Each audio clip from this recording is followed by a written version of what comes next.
We are just going to be fixing as many visuals as we can. We've got a big chunky list here, and I want to try and like grab some low-hanging fruit from it and just demolish this list. Here's the full list of stuff to do in the game, and obviously there's more than this, but this is the list I'm staring at now, and what I want to do is attack it. So, for example, Trail for Meteor and Blizzard. So we did this for the Rain of Arrows effect. So before we just had the arrows plopping down, arrows coming down. What more do you want? But I put in a little effect where there'd be this little white streak showing the trajectory of the arrow after it lands, and it really makes it look better. So I just want to do basically the exact same thing for Meteor and Blizzard, and that shouldn't take too long. Shouldn't be too difficult. We're going to use the same stuff, but yeah, it should be fun. And this morning, I spent the morning making a YouTube video about how games increase empathy. So do check that out. Should be coming out, I don't know, probably Monday. We'll see, maybe Sunday, we'll see. So keep an eye out for that. And yeah, so let's get on with it. So I'm going to look for what I did, so there's just going to be a little bit of friction here to just remind myself how I did this for the arrow effect. And where did I put it? So here we have all our magical effects, rain effects, here we go. Arrows rain. But these are more so the prefabs that I used to create these effects. But then here we should have arrow droplet, there we go. So droplets are in here. And this arrow droplet, let's see if it's just got the whole thing on it. Okay, the animation is on the actual sprite renderer, which is not a recommended thing, but we're just going to work with what we have. So like that. And you see there's just a very quick little white line that gets broken up as the thing lands. And so if we just slow that down, the arrow actually lands instantly. I think we can see from up here the arrow instantly jumps. So rather than... So actually, maybe it should be between each frame, but actually it sort of looks quite good. It's a lower frame rate of just arrow blaps down instantly. It's a very fundamental thing that took me a while to learn, which is for visual effects, it's make the action instant, like almost instantaneous. It's the after effect that we see that makes it look impactful. And the best example of that, of course, is Demon Slayer. If you look at the animations in that, you see the after effects, and you don't see the pattern form, or if you do, it's just 2 or 3 frames. But then there'd be another like second or two of the after effect, and that's what makes it impactful. So yeah, pretty straightforward. So what I want to do is find my meteor droplet and put the same thing in there. So actually I'm going to grab, and I think the bit that I'm going to want, in fact it might actually be better for me to take this and just replace the sprite. I didn't do this already, did I? So one thing is we have the explosion. So let's see. So effectively, almost what I want to do is I want to get the... Where's the actual bit with the... Did I just animate that falling arrow 1, 2, 3, 4? Okay, so that is actually the same thing. Let me have a look at this. Hello, let me have a look at it, please. Yeah, so here's falling arrow. Okay, so it is this very long, you see here, it's this thing. So yeah, what I'm doing right now is just reminding myself of this. So I'm going to want to create something similar to this, but with the meteor instead. And then let me have a look. So yeah, that can close. Let me have a look. But I want to keep the explosion.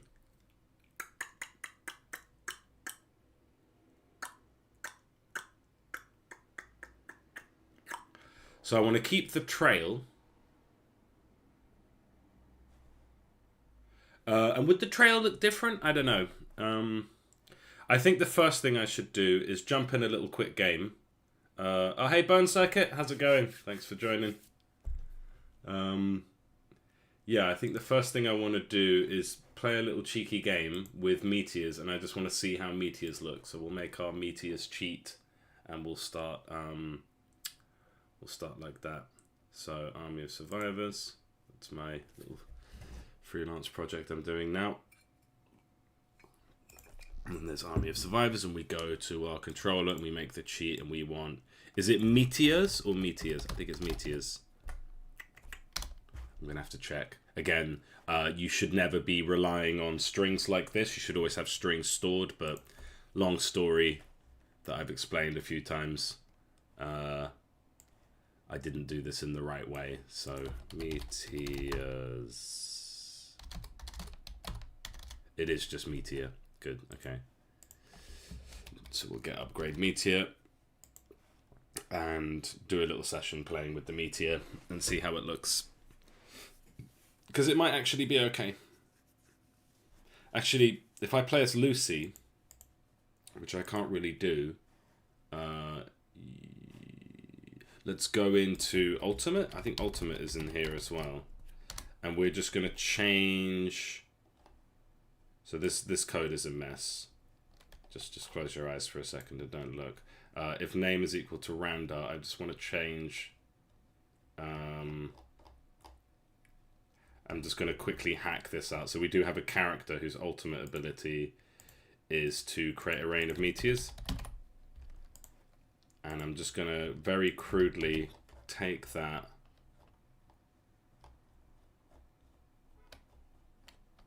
Comment this out for a second.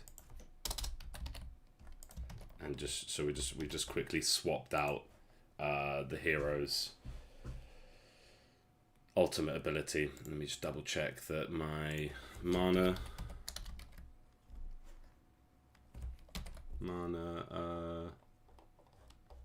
yeah, if I press M I get some mana. Good, so that will work.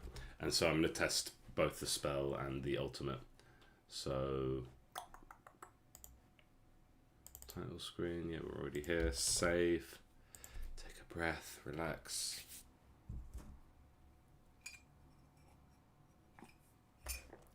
And we're gonna get into this. Okay. Just because it would just be easier to... I think that I do have a free play mode where you can play as all the characters, but yeah, it just seems easier right now to do it like this. So let's have a look. Loving the new fire effect. So meteors are very slow, very high impact. Like it's a tier 2 weapon. To be honest, I'm not feeling that this is lacking. So I wanted to have a trail. But because there's the explosion, it's kind of like you can't miss it. The thing about the arrows is that it didn't feel very impactful. Okay, so let's do an ultimate. Yeah, I have full mana. Press T to do the ultimate. Did I just die? The game might be a bit too hard right now. I don't think so. I think well, you just have to pay attention. But yeah, I might lower the difficulty a bit. The game's slightly out of balance at the moment.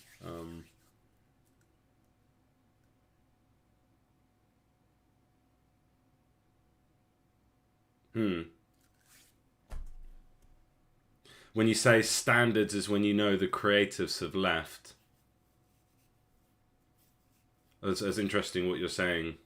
Yeah, so like people are too reliant on making perfect looking code or like perfect adherence to standards, whereas the real passionate developers just kind of whack it together. Is that what you're saying? Did I understand that correctly? I totally agree if that's what you're saying. I mean, although I tentatively agree because I think I'm a little bit too much in the sort of chaotic direction. So what was I doing? Yeah, I agree with that.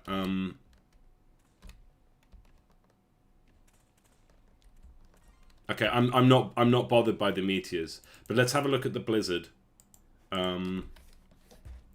So let's just do this same hack that we did.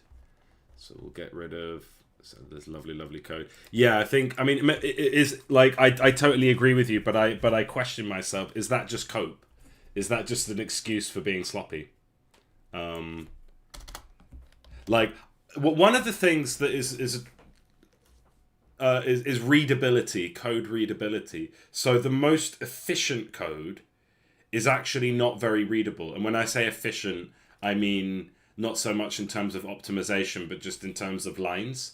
So people will write code that is written on very few lines and is as efficient as it can be in terms of the amount of characters, when I say characters, the amount of letters, words and letters in the code. And people consider that clean code, and that's kind of a common standard, but it's not readable. It's hard to edit. Yeah, graphics gems, yeah. And it's like, yeah, I think people do like that passion of just like duct tape together a rocket ship and launch it and see how it goes, and then, you know, iterate on that. Yeah, I think is lost a little bit. So Felicity does a blizzard effect, and I think this one is going to look crap. I'm looking at meteors and I'm not seeing a huge problem there. If I was to one of the problems with my meteors is that yeah, bag of cats, but still I like that. You've given me quite a couple good phrases. What was it? The vomit first run, and then you kind of tidy up the vomit and pick out all the bits of corn. But yeah, I think that's stuck with me. I'm going to use that. The vomit run. I'm sort of trying to avoid that, but yeah, at the same time, it's like, it is, as you say, standards is when you know the creatives have left. Yeah, it's creative. So like, I think the games industry is like, and it's funny, the same people who will be like games are art are also the same people who could not do a thing outside of a big corporation with lots and lots of staff. And they're like, oh, the corporation needs to hire lots of staff, and it's like, and never ever lay anyone off. It's like, that's not how music is done. That's how you get like slop, you know. But people, like a few people, like crazy passionate people making a game together, that's like Nirvana. That's punk rock. That's grunge, you know. I think that's like lost on people. And again, these would be the very same people who yeah, would probably consider themselves like more sort of left brain thinkers, I suppose. That's one way of putting it. And yeah, we've lost that energy big time. But you know, no one's stopping indies. It's an interesting subject about PlayStation getting rid of saying that they're not going to support physical media. I wonder what you think of this. So my sort of, like, I agree that like it sucks the way that the trends that we have where physical media is like a dying art form, or not dying art form, it's a dying medium, like, and people don't have ownership of what they have, and it's like, yeah, everyone just rents things. My answer to that is, see, look, this looks crap. My answer to that is, if you believe that, if you want games to stay physical and you believe that there is a market for that, then when PlayStation and Xbox stop doing that, then why don't you make a game, release it with a box and a little case with a CD in it and a little instruction booklet, and release that and see how it goes. Distribute it. Just do it yourself. You know, that's my thinking. That's interesting. So the Japanese have a culture of not pirating. That sort of makes sense. Like, so if I was to go to my Japanese, if I was in Japan and I went to my friends, like, hey, I got this pirated game, they would all be like, oh, you know, they'd be like, oh, why are you pirating a game? That's not cool. It's interesting. That tracks. But yeah, I find it silly. Like, I think Louis Rossmann, I find the hysteria about it silly. Like, I agree, but Congrats on the Japanese wife, by the way. That's a dream of many. Mine's Venezuelan. Different joys. But yeah, like the horse is already bolted. Louis Rossman put it really well. It's like this is already done. Like you can have a disc and you still need to be online to play it. But there really is nothing stopping anyone from yeah.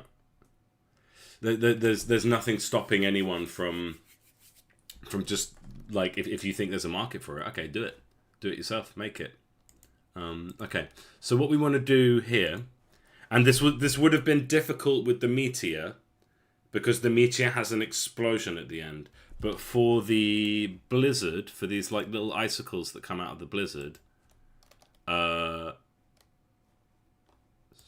would it be? Rain effects. I had it a second ago. With the icicles, they don't explode on impact, so we can just have the line there. When you say they don't argue, are you talking about Japanese women?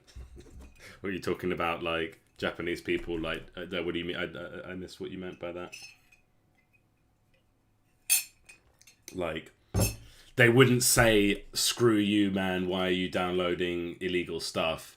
They'll just won't say anything, and they'll just quietly judge you, and you'll feel it, but they won't. But you won't hear it.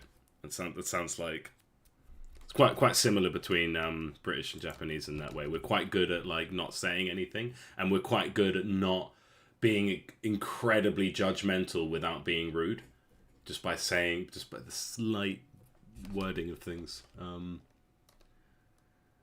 Okay. Yeah, it makes sense. Yeah, they're not going to be screw you, why are you downloading things? They're just going to go, oh, well, I paid for my games. No, they're not even going to... That would be too passive aggressive. They're going to be like, yeah. And they'll just quietly judge you, and you'll feel it, you know. But you should know. You should take the cues. Okay, what I need to find... Should I just search for it? Yeah, arrow droplet. There we go. And arrow droplet is in... So we get to our sprite renderer, our sprite... Magic effects. Okay, I probably should tidy that folder. Anytime I can't find the thing I'm looking for, it's because my folders aren't tidy enough. So we should delineate between rain effects and magic effects. But okay, there's magic effects. So that means that icicle is probably there too. So when we're looking for and yeah, the falling arrows. So assets, sprites, magic effects, arrow. God, I'm not focused enough. Falling arrow. F. Falling arrow. And I'm going to take this and I'm going to save this as falling icicle. And this is very, very simple and hacky. And this whole thing would have been easier if I separated the trail from the thing. But then I'm going to go and find my icicle projectile. And let's see if I've been a good boy and organized things properly. I thought, yeah, magic effects and then projectiles in here. No? Okay, I haven't been a good boy. Where is it? Sprites. I thought I had one for projectiles. Oh, I think what it is that I have, yeah, the projectiles are all in a single piece in the root file. Lovely. Very, very lovely and organized. So yeah, we're importing magic sprites, projectiles, and then we take our icicle, which I think is dated. So is that the right color? No, it's not the right color, so it should be like that with streaks of... So yeah, we can... I mean, I maybe I should change this entirely. But yeah, like sort of... I don't know, like shiny bits. Yeah, I think that's maybe a bit too noisy. Kind of looks like alien puke or something. But yeah, let's go with that. Let's do a quick export of that. Projectiles.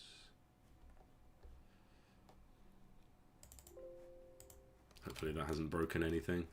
These arrows could probably be a bit nicer, although they are quite low resolution. I think we're doing the best we can with the resolution. Right, so we want to take this and see, we already have the separate layers where I've got the arrow on one layer, it looks like. And we're going to copy this, and then we're going to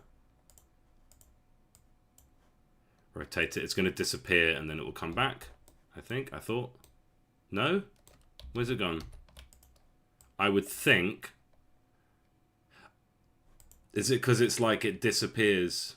Black arrow? What do you mean by that?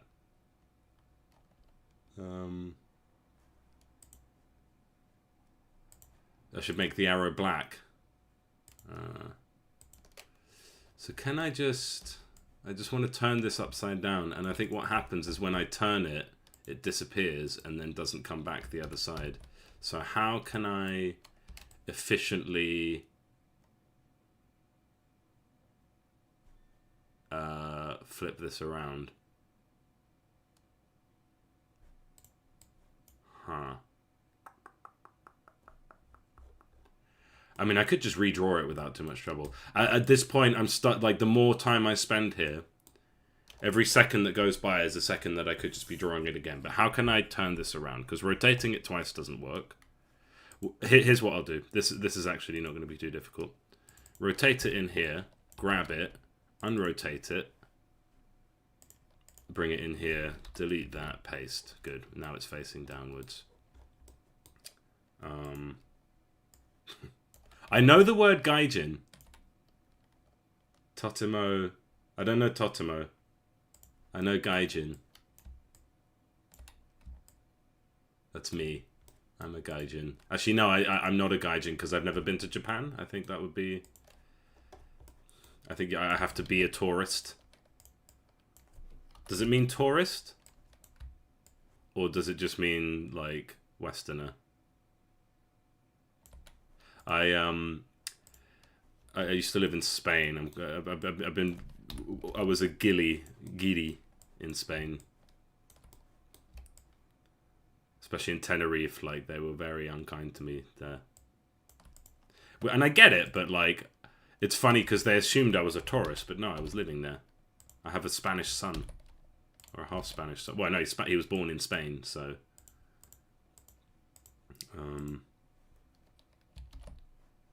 Okay, so is that... Why is the arrow... Yeah, so... And this should be on the floor. It should be actually touching the ground. Okay. When I was younger, I'm definitely a weeb. Like, I love me some anime, but beyond that, I also think I really respect Japanese culture. I think they're cool. I think they're based. I think they're like, I like the way they do things in general. Through ignorance, like I don't know. Like, I don't want to say, oh yeah, the Japanese are so great, and then someone's probably got a couple stories about how maybe they're you know, they're just like anyone else. But yeah, I'm definitely a weeb. Oh, nice. Yeah, Tenerife. There is actually a game studio in Tenerife. I think they made, not Fall Guys, but something similar. Or was it actually Fall Guys? I think it was Fall Guys. So they've done alright. Or like a similar game to Fall Guys. Okay. So this will be our falling icicle. It works for the arrow. It should work for the icicle. So we pop that in. Falling icicle. We'll pop that in. Of course, magic effects. Don't ask questions. And then we've got that, and that, and so we go magic effects, and we do the same thing here. But yeah, I made, back in the day, I made little comic book, well, I didn't make it, I thought up a, actually I did draw a couple strips of, an anime called Gaijin, which is kind of inspired a little bit by The Stupids. That's like a famously bad film, but I loved it. Where it's like, there's a guy who goes to Japan like as a complete moron who thinks that the anime is all real, and he goes there like, hey, I'm gonna go to Japan and have a big epic adventure with dragons and things like that. And then like the people there kind of like roll their eyes. They're like, okay, yeah, sure, ninjas, whoa, and samurai. But then actually somehow it turns out to like it all happens for him, and he actually ends up going on this magical adventure. And it's kind of a comedy. And like the first episode was like he's chasing down a criminal. But then he manages to catch the criminal by going the other direction in the panel, because it's kind of silly, but because they kind of read from right to left. It's like, oh no, if I want to catch this criminal, if I just go to this panel, I'll be in front of him. This is very silly. Well, I understood why the Spanish were a bit hostile. It didn't apply to me, so that sucked. That's why I'm not seeing it, because I moved it over there. I didn't, and I've just moved the handle of the sprite editor above the screen. So I think I'm gonna have to restart Unity. So it's like I've moved the handle of this screen. I've like ended up stretching it above the top of the screen, so I can't actually grab it. But yeah, I understood why. So like you're trying to buy a house in Spain, or you're just having a nice chill one, and you're surrounded by like drunk English people who are there to get free cheap drinks, and someone who's bought a holiday home, and you're like struggling to buy a house, or like you're struggling to buy a house in Tenerife, but like there's no shortage of hotels and empty hotel rooms during the off season, and you're like, this isn't right. And I get that. Okay, what was I doing? So I need to restart Unity because I don't know how else to bring that window back. Yeah.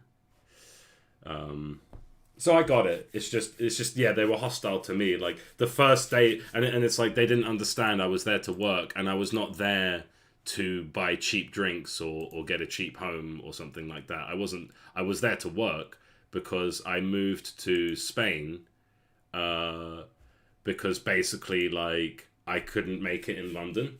I was trying to be a video editor and stuff like that in London. So, and I had a couple friends who'd moved to Spain to be English teachers, and they were having a good time. So I was like, okay, let's do that. Got myself a teaching certificate and went to Spain. So I was there to work out of kind of an unfortunate necessity. Okay, and I think the pivot's at the bottom. So yeah, I get it. I get why they were annoyed, but it's that thing of like, it's okay to have. We've messed up there. It's okay to have an opinion about the presence of the English in your country. What I never ever agree with is judging an individual based on generalities. That's something that I don't personally do.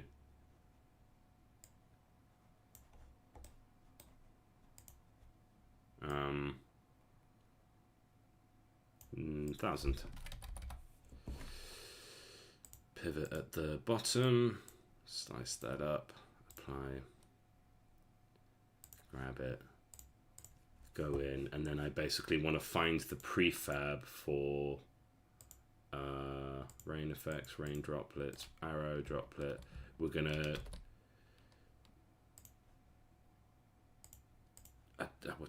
so this should be ice droplet old.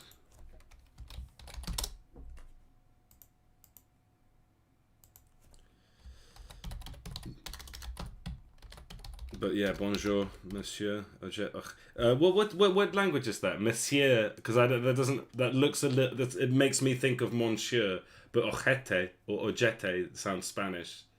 So what is that name from, if you don't mind me asking?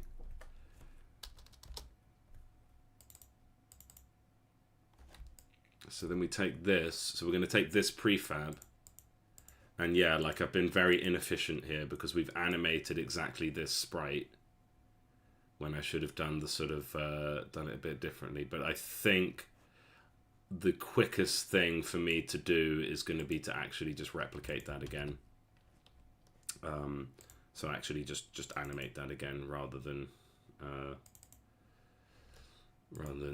anything else. So okay, all of this stays true. It runs in a very similar way, and we have our original prefab. That's all set up, and then I just need to go in and I will be efficient in a different way. Oh wait, that worked. Yeah, because the animation is on the actual object itself. Oh, but the sprites are going to be different. Sorry, yeah, silly me. Okay, so I'm going to want to just remember these frames, basically. And it's very simple. Two frames, and then stay for for half a second. So we delete this, remove component. And we're just going to do it in the same way. Even if that way was wrong, we're going to do it wrong in the exact same way as we did it wrong before.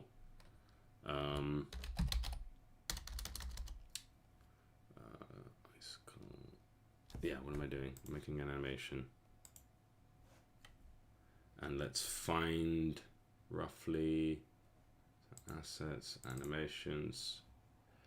I'm going to say this again, but I really wish Unity remembered the type of, like, if it's the type of anim, then it should go to the last place that you saved an anim, and if it's a sprite, it should change it somewhere else. Okay.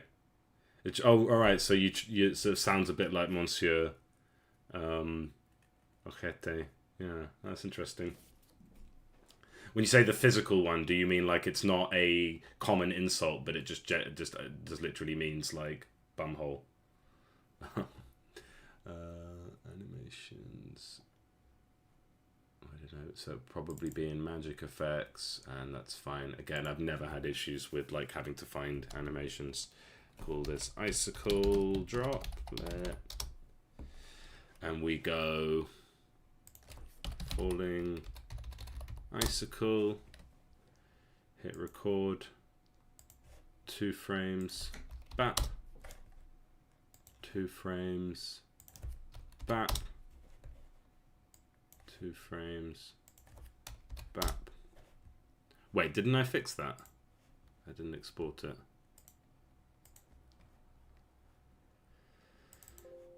This folder looking very tiny. Yeah. For all the things that the Spanish use as an insult, like, so my wife's Spanish, she they like to swear a little bit. Like they'll casually say, I guess, you know, they'll say "coño de la madre," like very often. Like that's not like, oh, I really want to let people know I'm pissed off. Like that's a fairly common swear. A common swear word, and if you translate that's about as bad. Like if you said that in English, that's like the worst thing you could say. Okay, so this should just work out of the box. Yeah. Okay, so then the next step is to, and this is such a mess, but we have these rain effects, and we have blizzard, and blizzard asks for a droplet. And we want to give it the new droplet, and then everything should work. I'm pretty damn confident this is all going to work out of the box. It's going to be plug and play, but let's put that to the test. So we'll just do a quick round of icicles. Okay, yeah. So I can just easily get to them. It's just, but it's like I don't mind a couple clicks. It's just. I just feel like it would be a really simple improvement just to be like, oh, don't just go to the last folder I saved something in. Go to the last folder I saved that type of object in, and it would just save a fraction of a second. Actually, no, it would save like a good 4 seconds every time I save something. Okay, so we go for mana, and we go for ultimate, And something's obviously very wrong here with the health bar, because I seem to lose health. And that is way too many icicles. So let me check that. Rain effects, arrows rain, and this is very bad. You shouldn't be doing balancing in prefabs, but we have arrow and we have blizzard. Is it the same? Yeah, I know that about the Australians. I've definitely been like that with my friends as well. Okay, so why am I losing health when yeah, they are a bit strong, aren't they? One of the things is this isn't a power fantasy in the same way. Like, if I'm not careful, I will die. I can show you how to play where you don't lose. I hope that players don't play this game and say, oh, I went in, then I died instantly, and then this game sucks. Those trees are spawned right on top of each other. That's not good. I should probably find a way around that. That's the first time I've ever seen that. So, like, you get some HP when you level up. And you want to kind of, like, pinch the enemies a little bit. It used to be that you would heal fully when you level up. But you see, it's not so bad if you're just a little bit strategic with your movement. Which, in a way, is a sign of a good game, right? It's like you can play... Like, to me, that's like the fundamentals of design. It's like, is there a way to screw this up? And is there a way to do it well? And the way to screw it up is just to not think about it and just, you know... But if actually paying attention to your movement and positioning means that you win, and if you don't, then you lose, then that's the start of a game. Yeah. That's kind of the problem I had. Like, everyone's raving about Palworld, but Palworld, and maybe I didn't play on a high enough difficulty setting, but that's like a major gripe with Palworld that I have. Okay, so I'm worried that, and maybe I'm worried that Blizzard is objectively better than Rain of Arrows, because Rain of Arrows doesn't. So we're just gonna half the drop interval, because Rain of Arrows doesn't give the frost effect, so that's not balanced. I don't want to get bogged down with balancing right now. But okay, we have that visual. We did that. We looked at. Let me close this. We looked at the meteor and said it wasn't needed, or at the very least, if we were to do a glow up of meteor, then it's a different thing. And Blizzard it does work for. Okay, explosions should be rounder. This is my own feedback. So when we go to prefabs, we have this effects, is it? And we have explosion, except I've called it explosive arrow, but this is the one I end up using for all of them. And we can have a look at this animation, and it's not terrible. I don't hate it, but I feel like there's, oh god, that frame looks awful though. I have leveled up a lot since I drew this, as you can see. But like, I'm thinking it needs to be rounder. So I'm going to find a bit of inspiration. I'm just going to go fireball explosion into Google Images, animation, and just see if I can find, so this is what I'm looking at. This one's interesting.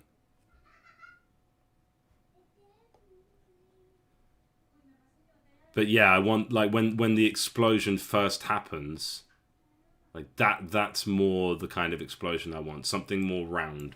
It kind of looks more like fireworks at the moment, I think. So that's what I'm going to try and I'm going to try and replicate something a bit like this, where it starts as a tiny dot, gets bigger, brighter, and then we start to have chunks fly, like bits fly off, and then the middle disappears, and then it fades out. But using our kind of color scheme and stuff. Oh, hey Gio, how's it going? Well, as you can see, The game's going amazing. It's a 10 out of 10. Sold 10 million copies. Right, so I'm doing an explosion now. Yeah, I think the game's going well. So I think I'm just going to go to that explosion that we had. Explosive arrow, very, very, very good naming, but this is the one we're using. And I'm going to just sort of completely overwrite this. So I'm going to let that...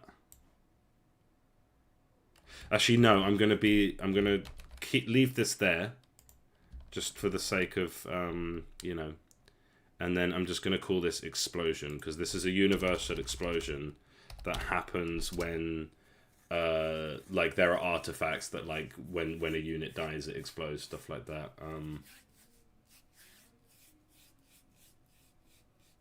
Because the concept of gyms, zoos, and museums, types of scenes the player never sees. No, I'm not sure what you mean there. Oh, thank you, Gio.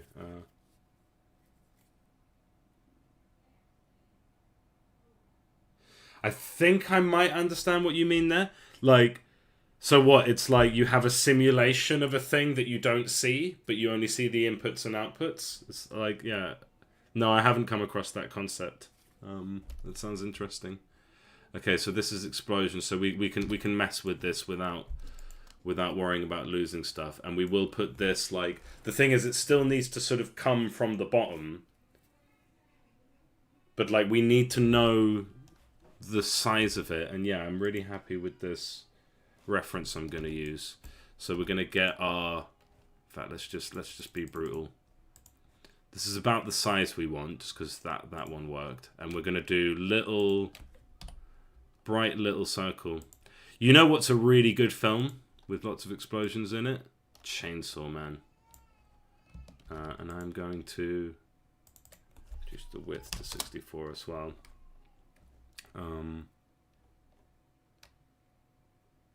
Okay, yeah, like... oh, yeah, I see what you mean. Like a museum where you keep all your items, and a gym where you would keep a bunch of monsters, and zoos for, like, yeah, I guess a zoo and a, yeah, I see what you mean. Yeah, it sort of hasn't really come up in this game. Like, I've just found it's easier just to hop into a game and do my little test rather than have, like, a room with each of the weapons and items in there. I might do well to have that, but yeah, it's not something I've done. It's not something I've, yeah, it's not something I've generally done. God, there's 17 people in here today. Wow, thanks for joining, everyone. That is a lot for me. So thank you very much. Yeah, hi. Yeah, I think, yeah, I ought to do something like that, probably.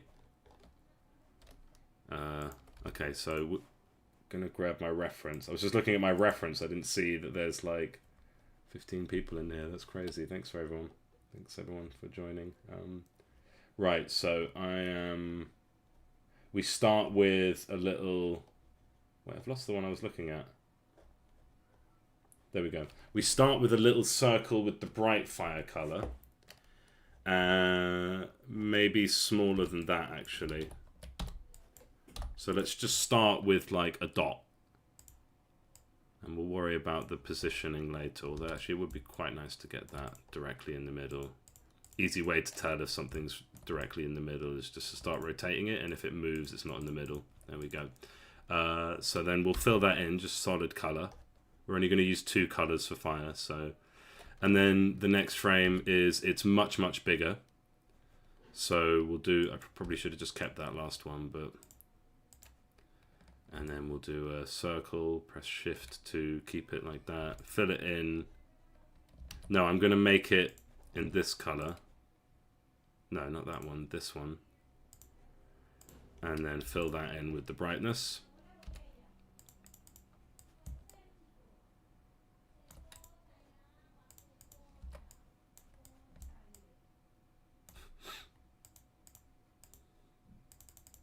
Okay, it might not be, it might be, oh yeah, there we go, that works, right, that's in the middle.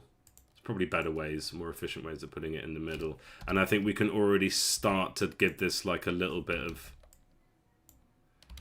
I don't know, sort of fieriness to it. Bit of shape. It looks like a smiley face. Little bit of stuff to it. Because, yeah, I think we want this round explosion. My reference. So, yeah, we go to a big one, and then we can start to, like, warble the shape a little bit. So I think we'll just pop a few, like, little warble. I don't know if that's the word, but just kind of zhuzh it up a bit. Get, like, a nice round shape. Again, this is going to be for, like, 2 frames. No one's ever going to see this, but I think the difference is like it's an unconscious thing that you'll notice that it's not just a simple ball. So we start as a simple ball, we go to that, and then we like shatter it. So we go, yeah, okay. We go.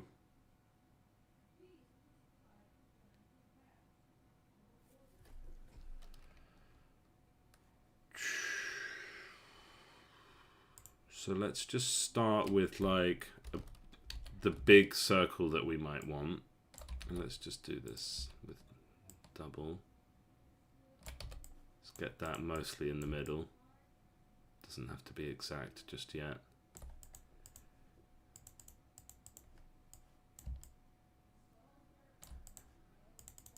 Yeah, that'll do. And then we'll do the same thing. But I feel like it's too... it's too circular. So then what I might do is just like really strongly warp the shape of this.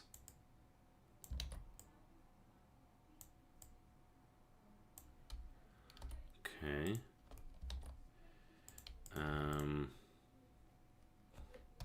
And yeah, I think little smiley face.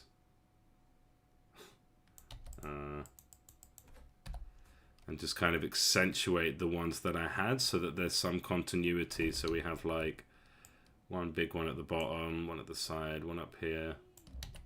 Little kind of crescents. Crescents.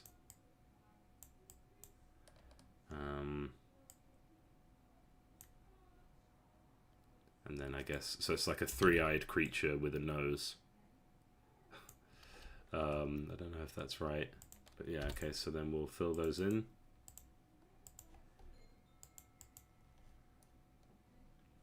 And we'll fill that in, I guess.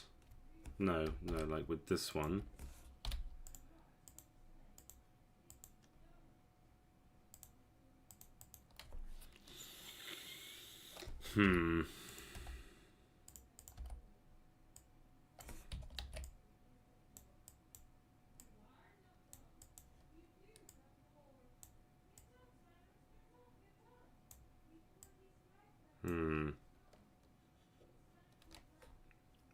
And then, yeah, we go back to having these little spiky bits come out. Oh, cheers, Gio. Thanks for dropping by.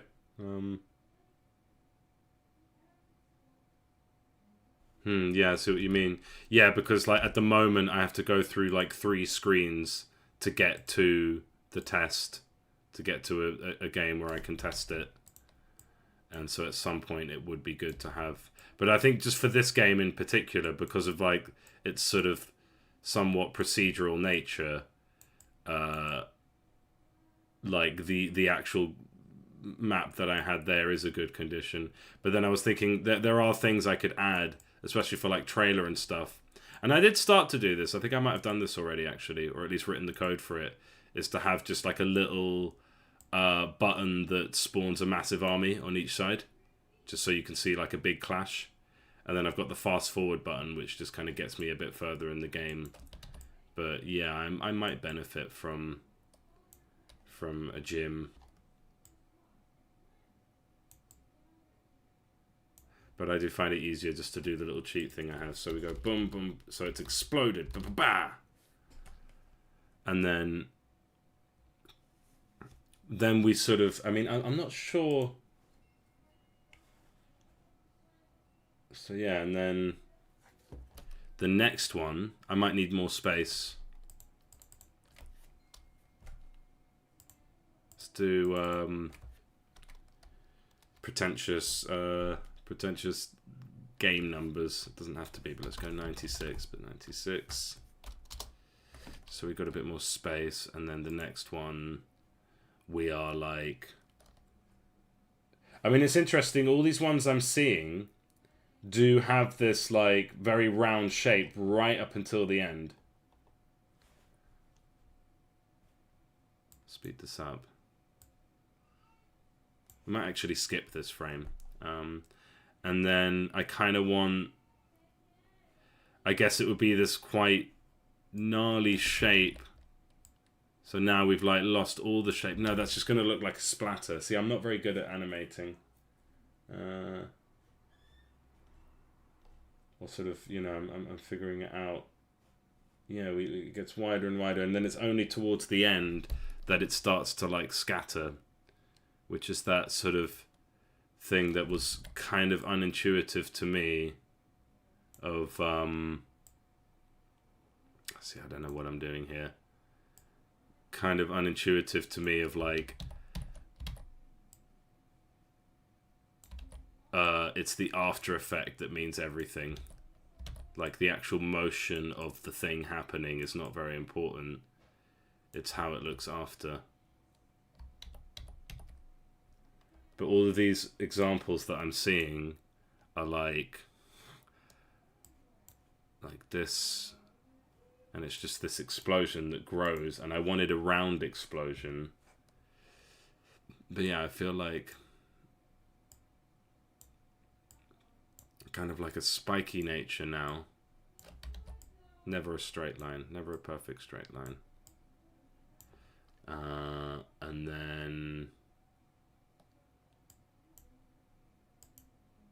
yeah, okay, this, I feel like this is gonna work.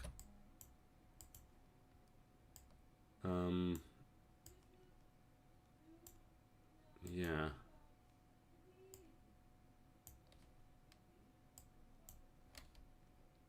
Okay, that's a good like shape, I think.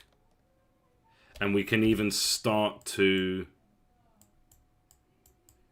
think about the hole in the middle. Oh, we left a gap.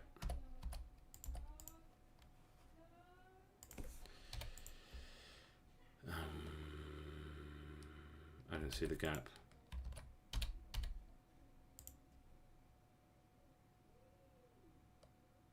Ah, there it is.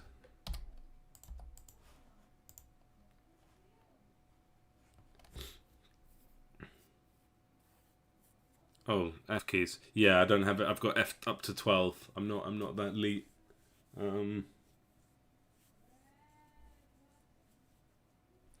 Well, big. If it's too big, then it's going to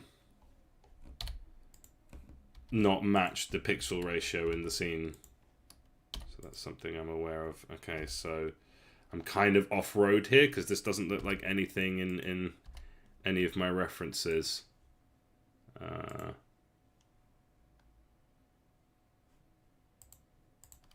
So I guess what we want is for this to have texture. And I'm kind of a bit at a loss of how to do that. Kind of just trying to complete some of these shapes. And now we've got the like middle of the ring. Let's speed this up. Okay, yeah, I feel like that's kind of working. And then we've got this, and what I guess what I want to do is, yeah, draw some crescents. So it's not just like little lines, just giving some shape to the fire. This little fire talking about ojetes. This looks a bit like an ojete. This is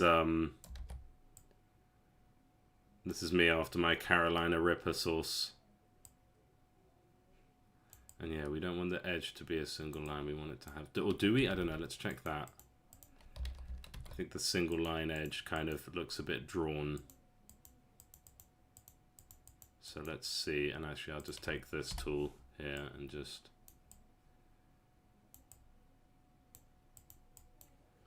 Yeah. So it's when your mouth cashes checks that your bum can't afford. You're like, yeah, I can take this. My mouth's strong, and you eat it, and you're like, yeah, I'm eating spicy food. And then your bum is like, just because you can handle this doesn't mean I can.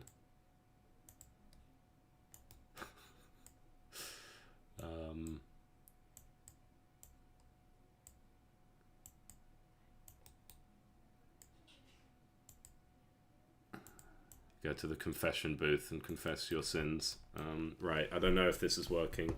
Let's have a bit more texture over here. A good way to make these kind of crescents sometimes is kind of you do your line and then you do with the double pixel, and then you get your single line just for the edges there. And I'm just kind of being quite random. But yeah, I feel like there's a sort of decent energy here. And then so the next one, we really want to sort of break this apart. And I don't think I'm going to keep... we'll keep our little bum hole. Right? We'll do our little fire bomb hole, and we'll sort of plot out, make a sort of very sketchy... Yeah. Yeah, I should get back to you. I mean, there's an issue with, like, I did a lot of tutorials, but once I figured out how to do stuff, it was harder for me to do tutorials. Like and it's just laziness. It's just laziness. Okay, so no, what I'm gonna do is like build like 3 or 4 shapes that will kind of have a clear open center. Yeah, like boom. No. If you noticed, if I voice out the sound, I make a better shape. I did that with the lightning yesterday. No. Like, so now we've kind of got this broken piece. So the fire's like broken apart. And we're going to want to sort of maintain this shape a little bit as we go. And then is that? So yeah, that's organic looking enough, I think. Kind of looks like some flowers maybe. And then this part would like... And then there's our bum hole. And then let's just start by filling that in.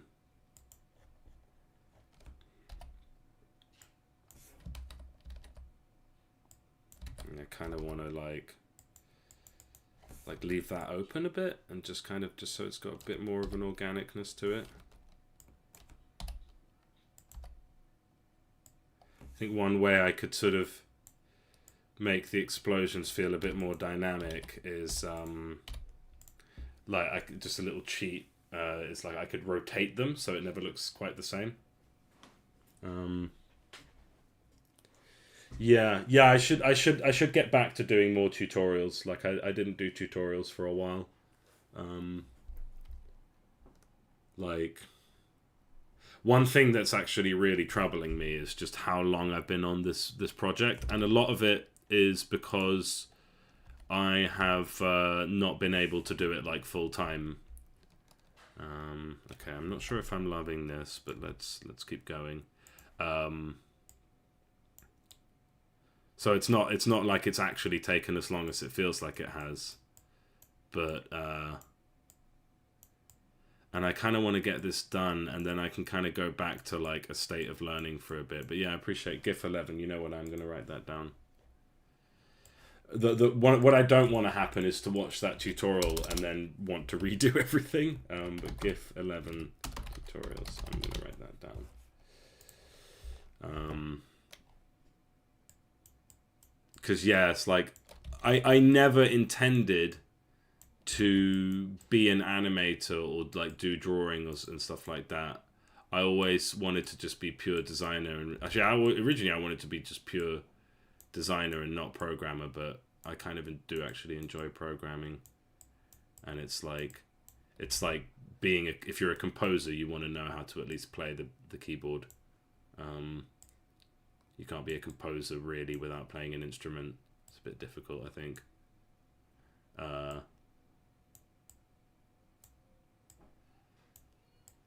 But like, yeah, I'm kind of learning to do visuals, and I'm realizing I'm gonna probably have to get good at this to compete in the market and to make good stuff and to make my style. And you know, let's just do some of these crescent shapes kind of coming out. I don't know if this is just a random splat of fire or if it looks like something a bit better. But I'm going to plow ahead.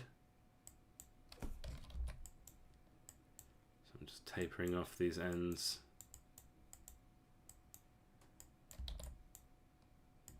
And then in the next one, and there are a couple cheats for this, in the next one I really want to just like break it apart. So in the next one the fire is disappearing. Oh, nice.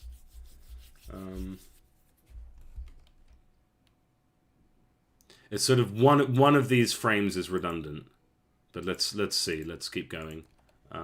So then we.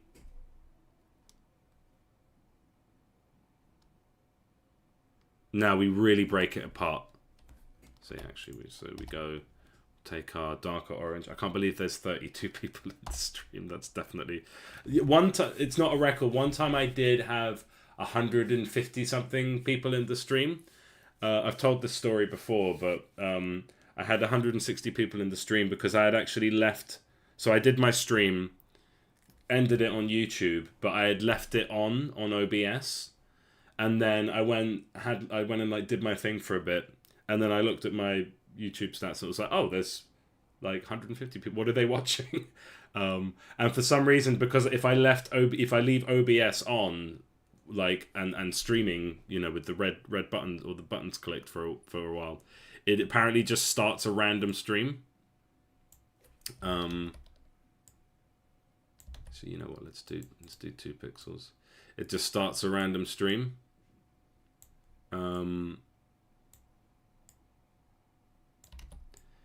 And like based on like default settings.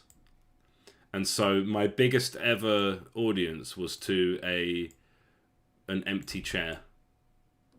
And I have a feeling that's probably like people who like intentionally like seek out that kind of thing because they're like either that was YouTube giving me a shot, like, you know what, this channel's been doing all right, let's throw him a few views, let's throw him a bit of visibility, and I absolutely squandered it because I was like not even there, or it's because maybe because it was an empty chair stream and someone thought I might come in and like show some credit card information or do something embarrassing or something. I don't know. Okay, so we're going to do a few so like the explosion has broken apart now. And we're going to quite quickly fade it into little sparkles. Let's get both of these colors. I don't know if this is going to look terrible or not, but it's definitely round. And I don't think I'm going to let each frame hang for exactly the same amount of time as each other. I think I might do this like at 2 frames per second, or 2 like every other frame, and then this would be a bit slower. I don't know, we'll see. I mean, really it's like this is where I should start slowing the animation down. And yeah, some sparks, some dots around the place, just kind of randomly put. And one thing I'm gonna do is I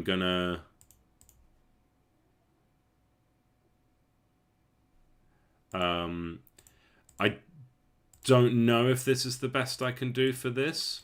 We can revisit this, but I'm going to move on to the next item of the list, of my to-do list after this. Okay, so we've got that. And then so the next frame is like, I don't know why I copy. New frame, save. Yesterday I lost work because I didn't save. Okay, and then now we really are just making... Wait, do these look alright? Could these have a bit of... you know, bit of texture to them. Might just be polishing a turd here.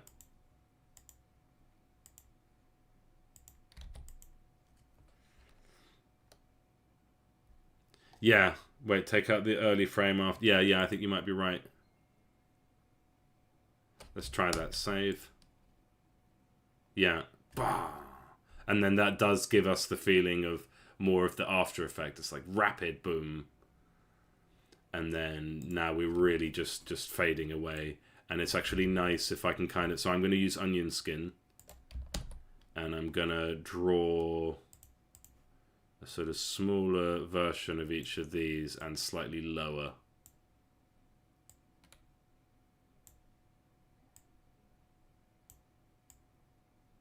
And this one I'm going to break in two.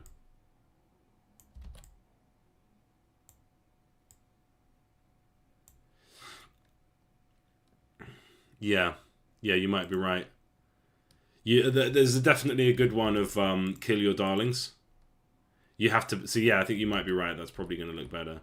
Of being able to be quite objective with your own work. Actually, I think this should be further out.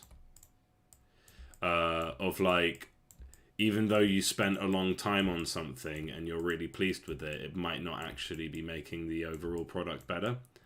And I learned that really struck me. I had like in Terminator 2, there's a scene where hang the last frame with a few instances. Do you mean like leave it on for a couple frames? There's a scene in Terminator 2 where Arnie and what's her name? The Sarah Connor, Terminator, and Sarah Connor. She's like fixing him up a bit. I think it's something like that. She's like healing him, and it didn't make it into the film. And so you've got Arnie in the mirror, and you've got her like doing stuff. And the way they did this, and it's a mirror scene, so you can they're like filming it through the mirror, and it's crazy. So they built a replica of Arnie's head that she could just like, you know, do stuff to, like sew apart. I can't remember exactly what it looked like, but they pulled her apart, doing stuff that you can't do to a real human. He's a robot, and you know they could have the graphics of like the open head and stuff, but like one of them is the real Arnie, but they didn't have an actual mirror. They had the like effects Arnie on one side. I can't remember which is which, and then they had the real Arnie on the other side. And they got Sarah Connor, the actress who played her, they got her twin to come in, because she's a twin. They got her to come in and be one of them. And it was this incredible scene that was very expensive and very clever and must have been quite fun and interesting to film. And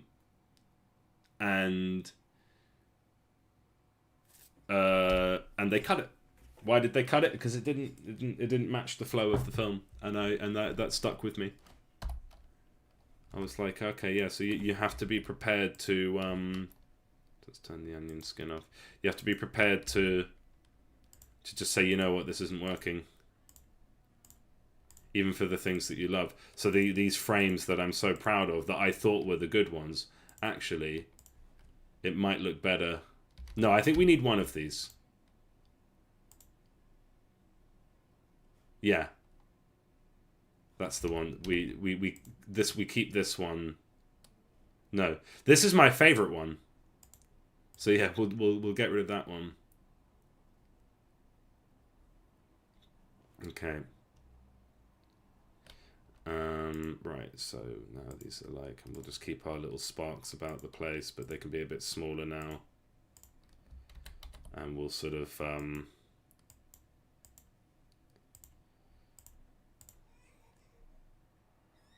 we should probably be quite consistent with the lines emanating. So we don't want like a diagonal line like that. No, it should be emanating from the center. And we'll do the same with a different color. That line's too straight. True random. No, true random is, you know, just kind of random strokes of the hand, just not thinking about it too much, just popping them where it feels natural. And then sparks, but not too many.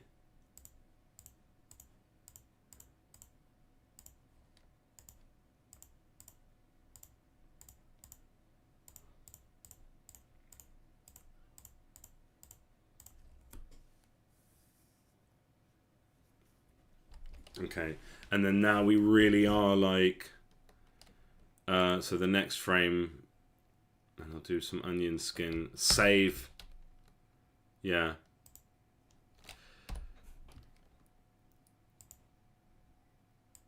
I remember trying to explain to people, like game designers who were like, oh yeah, game feel, and I was like, yeah, the 12 principles of animation. They were like, what? And I'm like, you can't be a serious game developer and not really know what the 12 principles of animation are.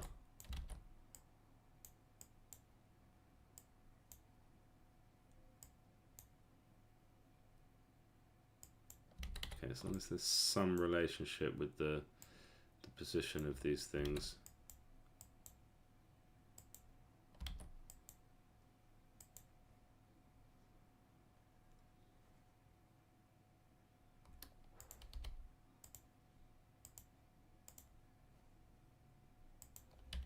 Tempting to copy the sparks from the previous frame, but that's not going to work. And in fact, it might actually be nice to have some continuity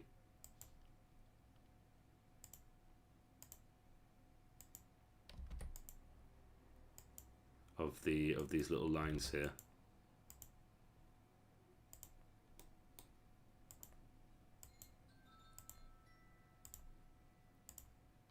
One day I'll just get someone else to do all this for me. Okay, yeah, and just very subtle, some sort of continuity, like it's kind of, and I think this subtle continuity is making a difference. This is worthwhile.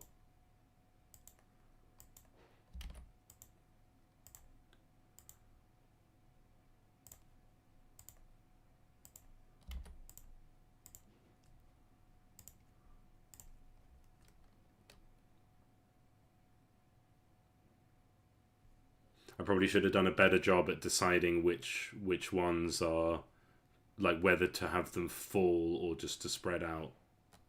But I think we're doing okay with this. Save like crazy. I did lose some yesterday.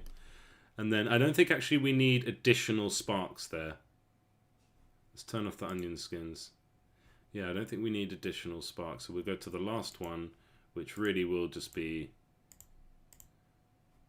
a few little. Actually, no. Let's have continuity again. Let's have a little, like a strong-ish line to represent each of these larger parts.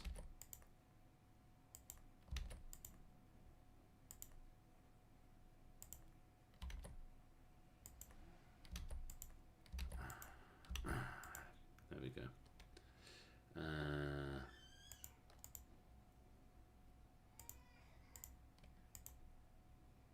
Yeah. And then really just a few spots, and then yeah, I'll keep some continuity here. Just little dots near where those bits were. And then finally a couple little dots here.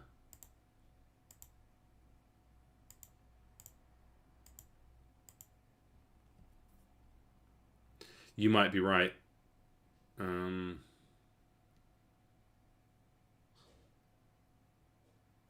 Although I am feeling it in some ways.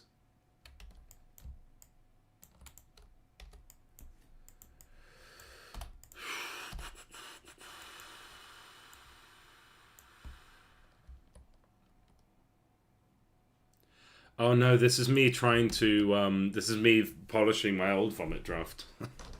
um this might be all we get. But yeah, I'll sort of notice more in the scene how it like we'll see it in context. Oh, one issue that's like a big one is, and it's a common mistake, is when you draw within a square, you end up filling the bounds of the square. Well, this already is the second draft, so like don't expect me to do this again. um,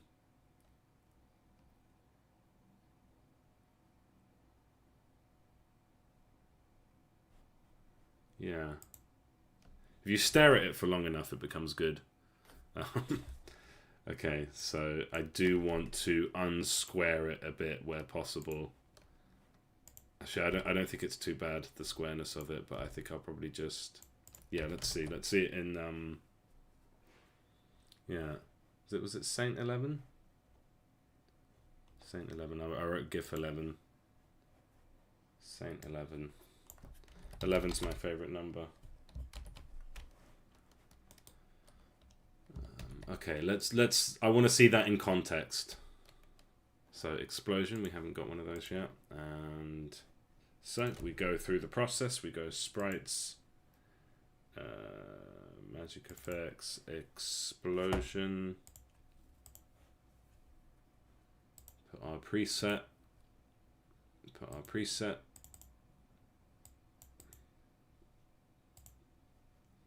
Sprites in the middle. So, I mean, the pivot's in the middle, and I think it was 96 by 96. Okay, so then I think I'm gonna. So then I find my explosion prefab.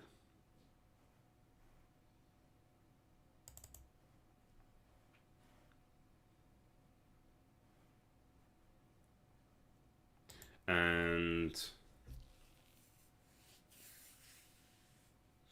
should I copy this or just change this? Why has it got two audio sources?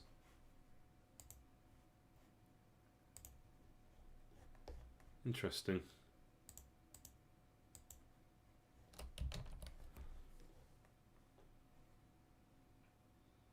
I was having, I think I've got somewhere on my list, my to-do list, is that there was an issue with like the sound of explosions playing twice or something, so maybe yeah, we'll see. We're not doing sound at the moment, right? So that has the animation explosive arrow.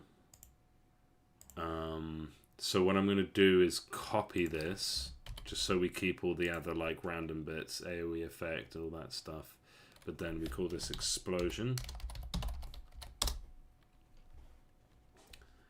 And yeah, original prefab, all that stuff. And then our animation, we'll just, I find the easiest way is just to remove the component. Grab, no, we're not on there. We want our explosion. And then if I hit here, it's empty. And then we say, yeah, I'm gonna, I've put that on my to-do list for explosions, and then we go effects,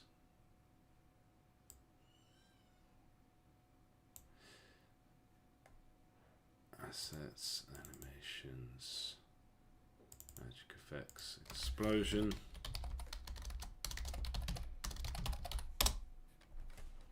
Okay,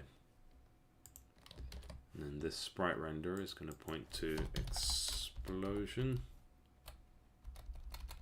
Yeah, it does look a bit square, doesn't it?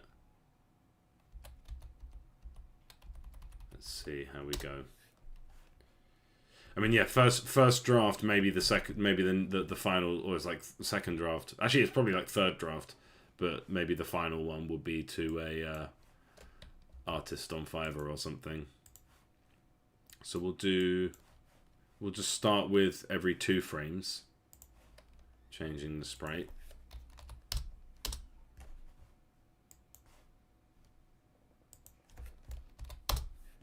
And I could make a thing like randomly, whenever on enable, randomly rotate me 12 frames.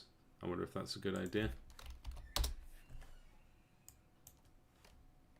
No, because it needs to. It has gravity. The falling of it.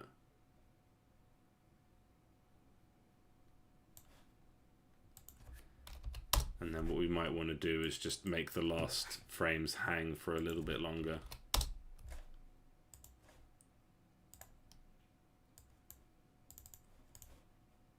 Let's see. It's hard to tell when it's that fast. Kind of looks good though. Yeah. I mean, I don't think the square thing should be too difficult to resolve. It doesn't look too... Like this one... Does this one look square? I don't think that looks too square. But then this one certainly does. And I think I could probably resolve that in a bit of a hacky way by just kind of like...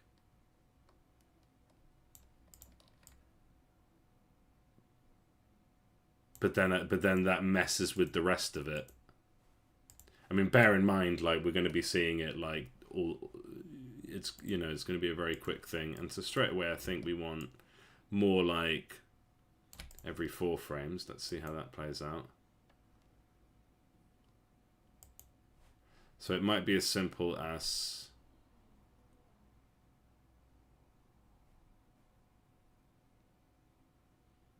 on this one. I think we can do little subtle hacky things to just temporarily reduce that square effect a little bit.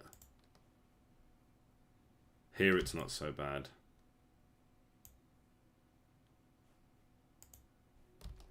I think here it is kind of bad.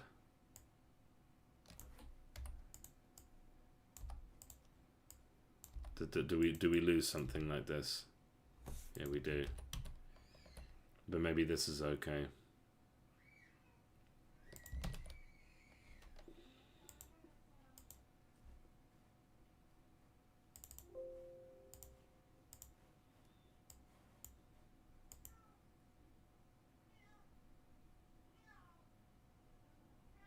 Yeah, if you look at it long enough, it gets good.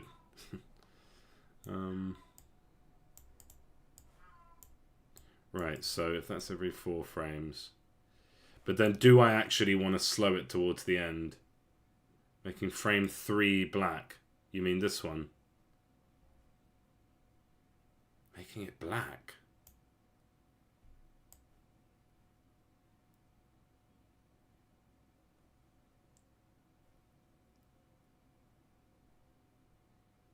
So we take this one. I don't like. I can't see it. So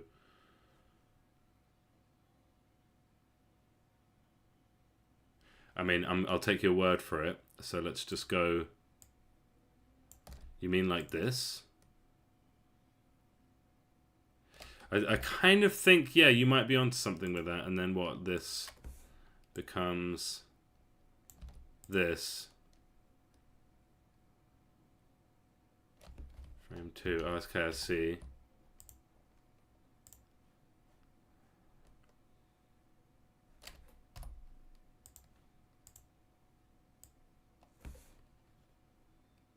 Invert frame 2.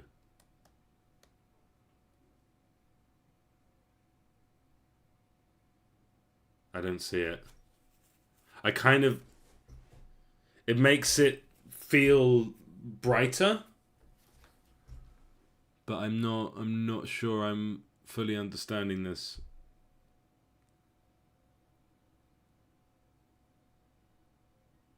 Oh, I see what you mean. Okay, so invert the colors.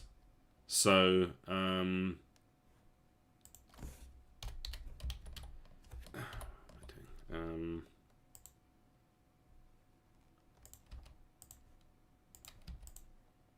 like that. Yeah, I think you might be right. Little simple thing. Yeah, I could do a few tutorials to improve my game here.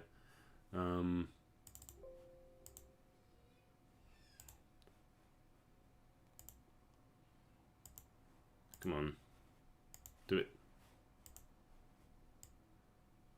Did that not did I?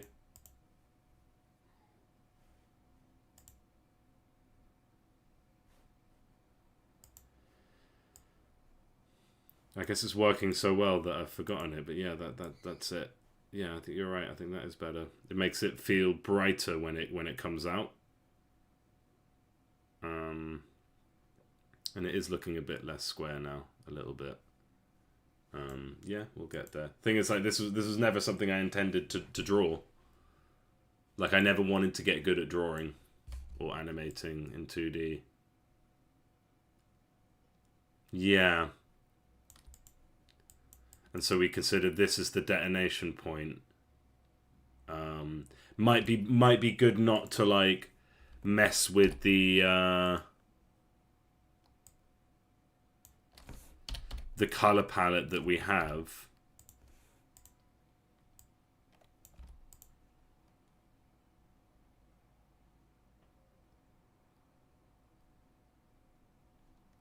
Yeah, so I think I'm reading the chat in the past or something, but I think, is this what you mean? But then maybe we keep the outer color like that, or just not like that? Is that doing something? No.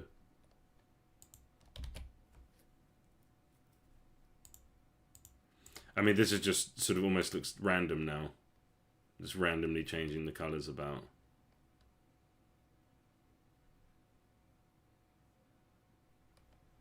Yeah. The thing is, if this explosion gets too good, I'm going to have to make everything else better.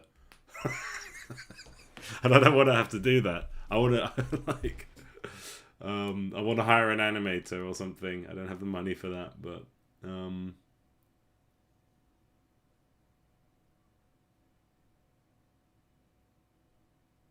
yeah, okay. So do we think this looks good? Or even darker?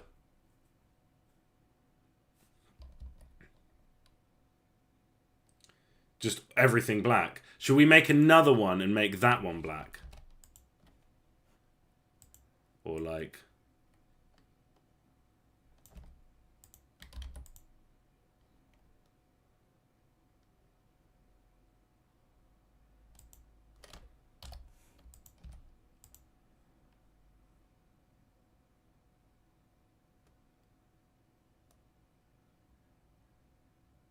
No, it doesn't work to have two of these, but maybe this one's better.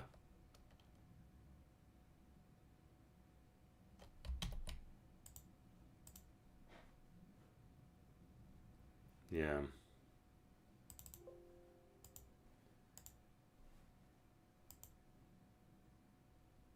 Yeah, I think you might be onto something there. It feels very unintuitive, but I think, and on examining it at this range, it's like, well, this is madness. But actually, I think you're probably totally right that, like, in the game, this is just going to feel like a better explosion.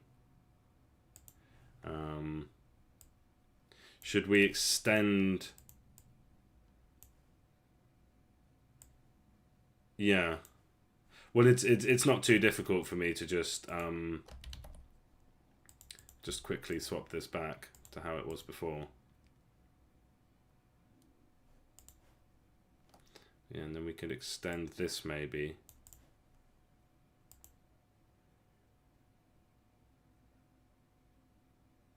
Okay, well, I want to see it in the game. What would be the best way to test this in context? I think we can have artifacts. This is where we might need a gym, because I'm now losing time by creating this cheat, but we have artifacts.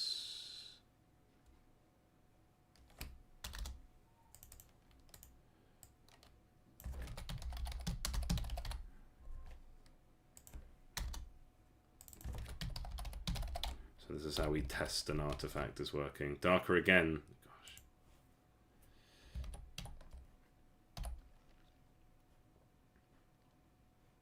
So the middle of it darker, I guess you're saying. Because I think the outer bits. The problem is this is going to be the best graphic in the game. If we make it too good, if we make it too much better than the other ones, it's gonna It's gonna make the rest of my art look bad. I really I cannot say enough how much I appreciate the sort of help here, the mentorship. Closest thing I've had to this is like ChatGPT. Yeah, I think you're right. I think that does look better.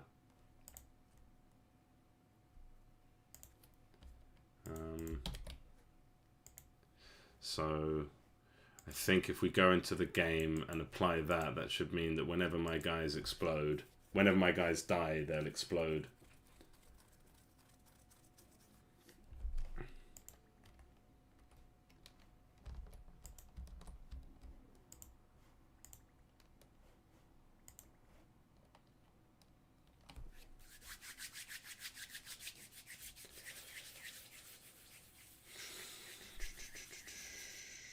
Should give me the artifact, although I don't think it shows it. There we go. Oh, it's still using. I didn't set up the new explosion. That's what the old one looked like, and it doesn't look too bad, does it? Now let's compare that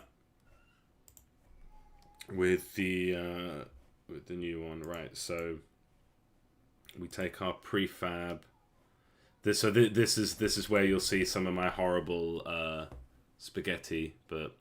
We're going to go to weapons, explosion, and yep, enjoy this. And then we have at the bottom, where do we keep it?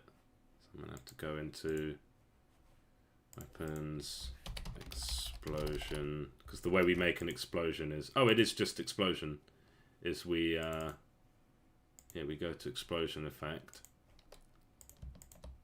which is after the orcs. So not too tidy. Explosion effect should be this one. Okay, and then we can test that in the scene. So yeah, I don't know, maybe a gym or a museum would go darker again. Jesus. Yeah, I guess it's like wisdom. It reminds me of my driving instructor. Like, he's like, no, do this even more. Like, go even slower at this point. And I'm like, really? And it feels unintuitive, but that's just because I've been doing it so wrong before. Like, yeah, makes sense. Okay, press 1. Activate the cheat. Oh! So one thing is we need to stop it from looping. It does look pretty, I don't know, maybe the old one was actually better. It's a bit big as well. And I think it is not fast enough. We can speed it up. And also, yeah, so we go explosion, grab our animation. There we go, grab our animation. Don't loop. And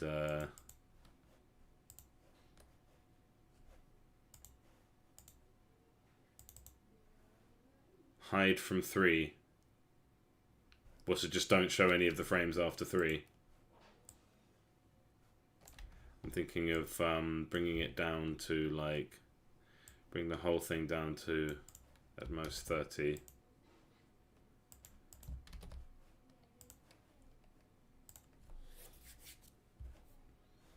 So what? Get like so just cut everything after this frame.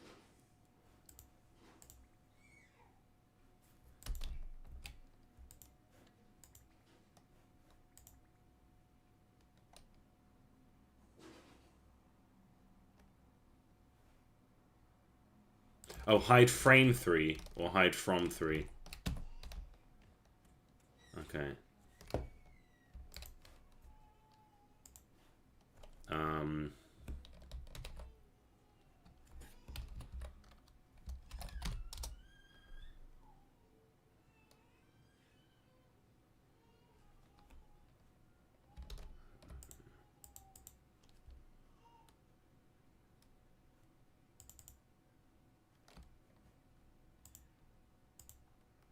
So just get rid of it.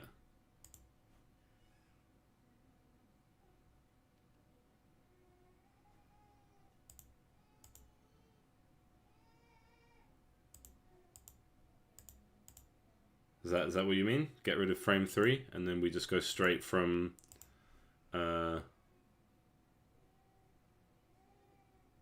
yeah, just delete it. I mean, actually, probably rather than doing it in Piscal, it's probably easier just to do it from the animator. Huh, interesting. Where we prefabs, magic effects, explosion, and then we just, so frame 3 we just, oh, I don't know if you can hear the baby, he's having a rough time.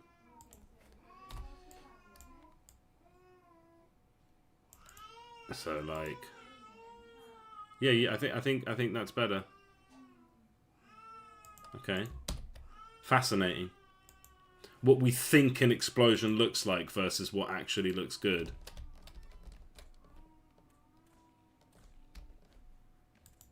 Let's test that out. I think that was the animation.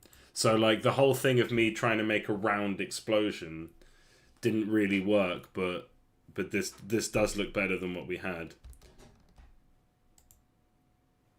Oh, hey Leah, how's it going? Won't be able to hop on stream part. I don't know what you mean. Yeah, I think this is better. So we can do much better than this, I think. Because I think I'm just seeing like the difference between what we had versus what we have now. But it's very clear that an explosion has happened. I can't even see the black frame or the the very dark orange frame, but it's probably doing something, isn't it? Unconsciously.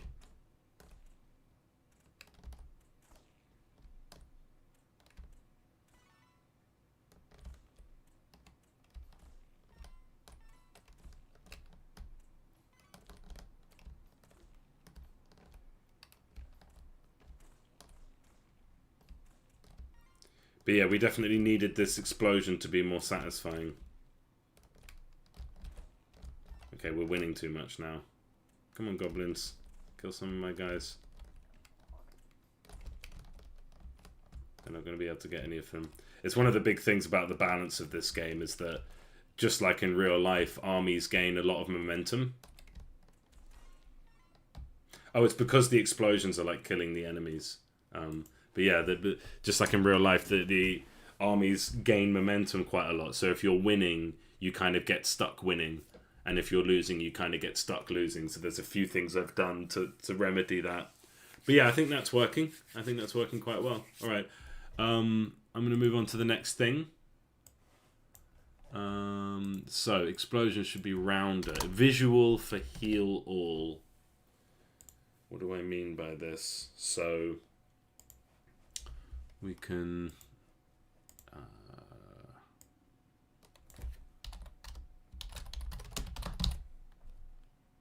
what do we call it? So we got artifacts. So artifacts are like your yeah, like things that proc. And then we have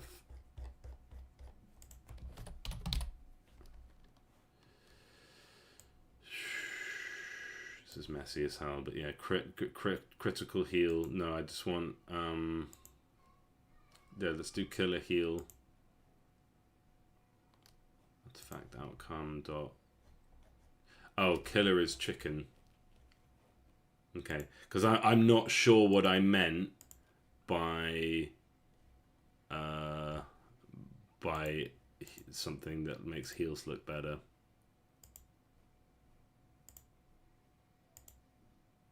Actually, very few of these are relevant.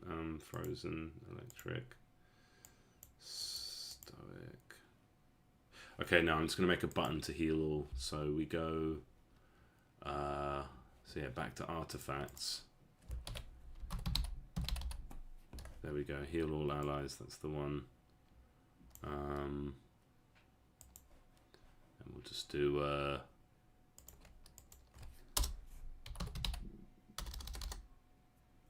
Character.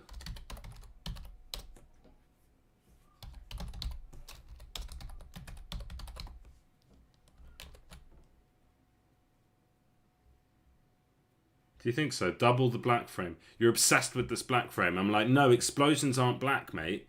Explosions are orange. What are you talking about? You're probably right. I think you're probably right. It won't be too hard to do. So what we just do it in the animation.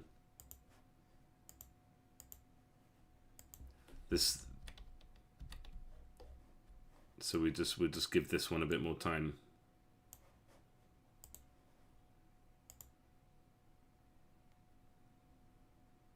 It does have a bit of weight to it, but then the actual explosion pops a whopping 12 frames after it actually happens. Interesting. Okay. So if I press 2, we'll heal all allies, and I guess I just need to see like what that ought to look like. I mean, I don't actually remember what I meant for this. I think it was just whenever we have this heal all effect, there should be some kind of visual for it. But I'm not actually sure what that should look like. We could probably do better with our like heal in general. Oh, what's that?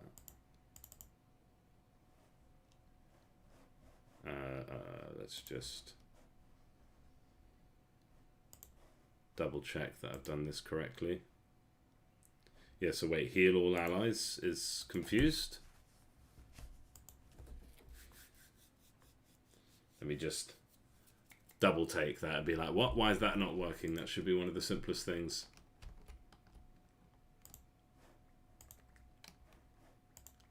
But I pressed 1 first. So I activated the old cheat.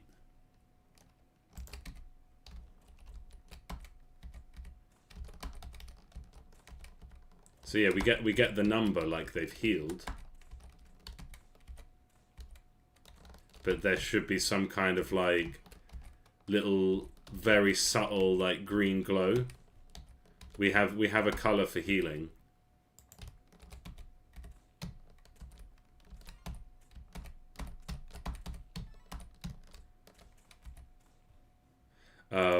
So yeah, I think that would work if every time someone is healed, there is a little very subtle effect.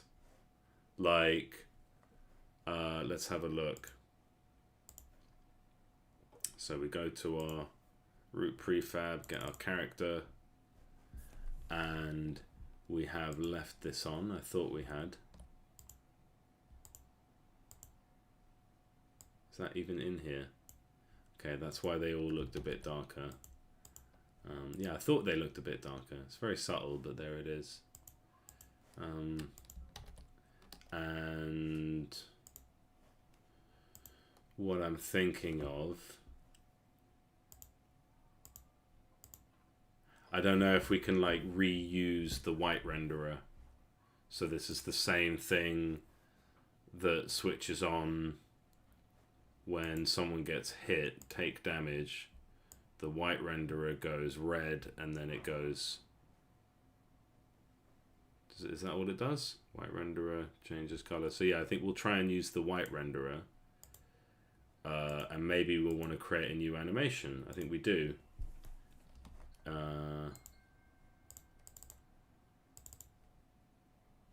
Really? Are these not? Are these just in the root? Idle. Walk. Okay, let's put them in here.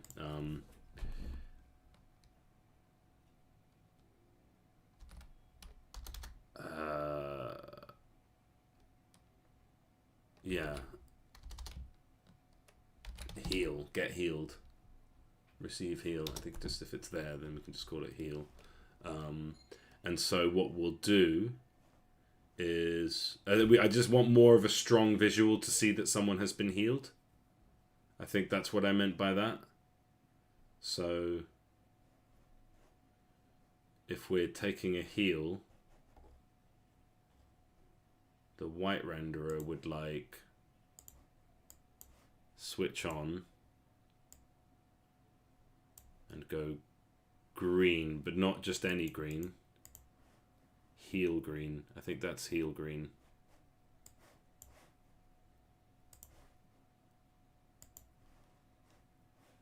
And so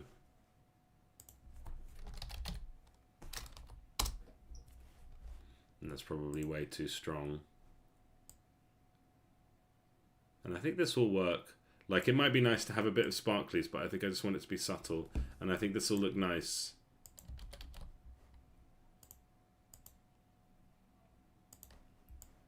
Yeah.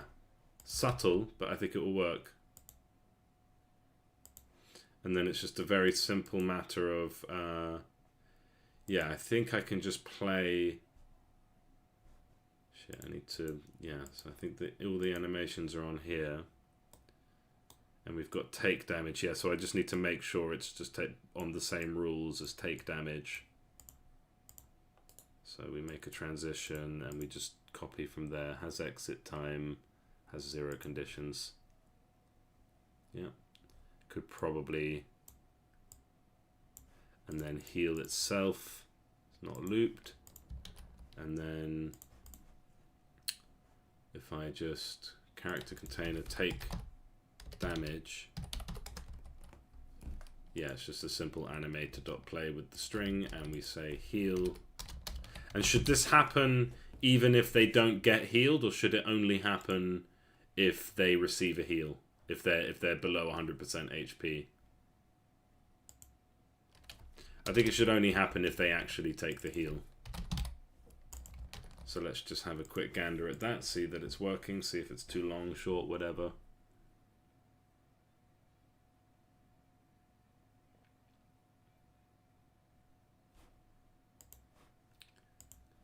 And then, this is a fairly big one that sort of has dependencies. I'll show you what that means in a minute. But let's just test this. And I think as long as we have a visual, as you say, this is first draft. It's not actually first draft. Like, I've been at this for a while, but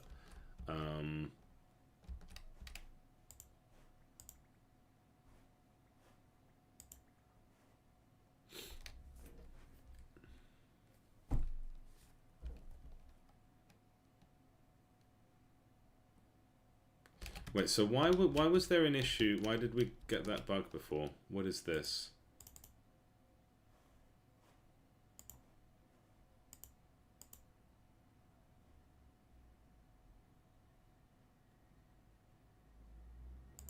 Is that...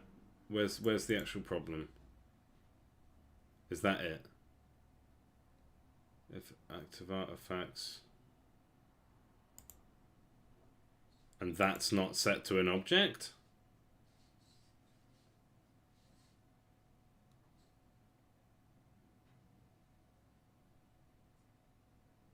Active artifacts. Is active artifacts not set to an object? What do you mean?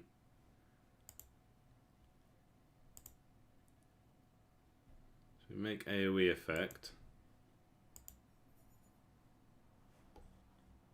I don't understand what the bug is here. Well, let's not get into bug fixing. It seems to be only happening when I use both of my cheats. Or is it just the first cheat? Because that was working fine before. So I'm kind of curious about this, so let's do this. So if I press 1 to turn on my explosion artifact. Okay, so that now causes it to shit the bed. So why would that cause it to shit the bed?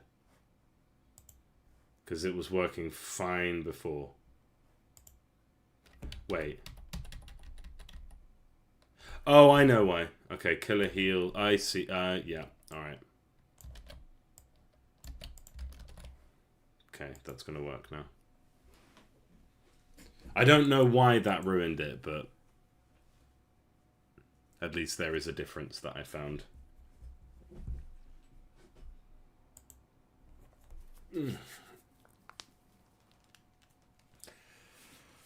Oy.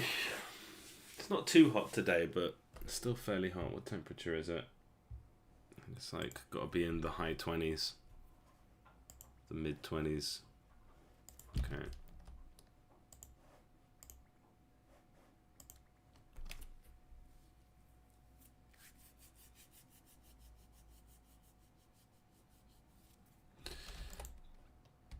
Okay.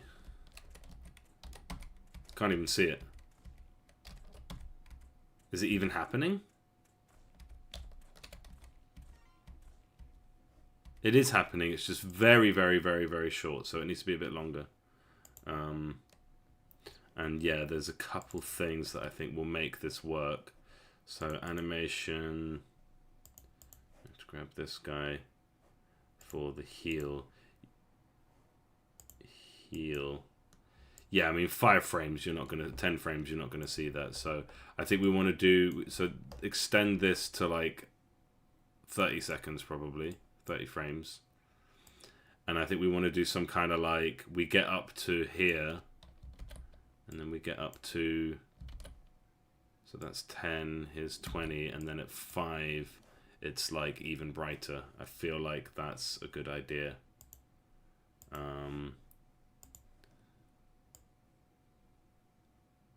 So it's like,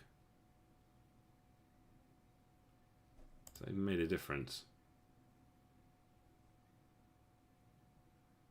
And do I have to turn? I think just I'm still not 100% on like how this works with like if you don't pick the thing, like this might have been switched off somewhere.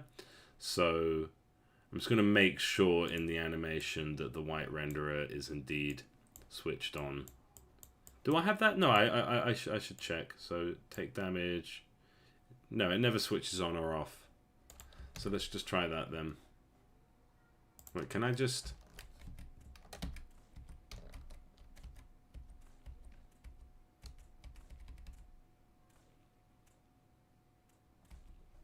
And just for the ease of testing, I'm just going to pop it outside of... and actually, it shouldn't even be related to my team. It shouldn't be related to... So we just put it here. And we can pop it back in to only happen when the character is actually successfully healed later. But I feel like it's not even switching on.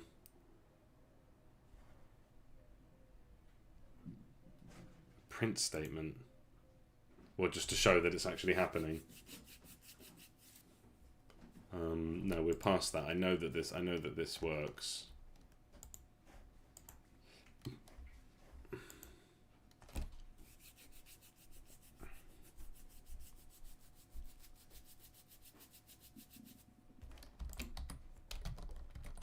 Yeah, so nothing's even happening. So I think what's happening there is the animator. But I think if it has exit time... Hi, babe. Oh, what's this? Oh, nice. A non-English thing. Yeah, no, I've had one of these before. They're really good. Mm. I'm going to lay down with Phoenix. Okay. Because he's barely slept today, so he's fine downstairs watching television. Yeah, I feel like what's happening here is the animation is just... like it's immediately cancelling. And I can check that.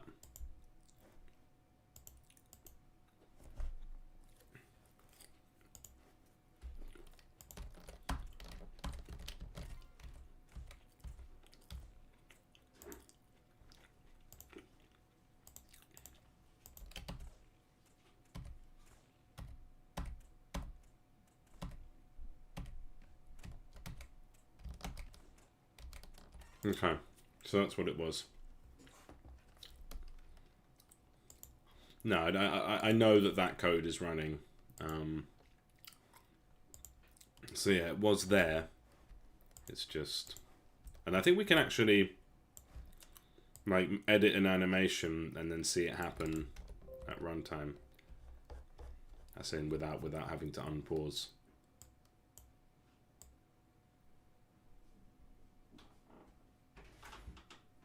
Wait, did we lose? Didn't I have a frame where it got even brighter? I thought I did. Oh, I wasn't recording.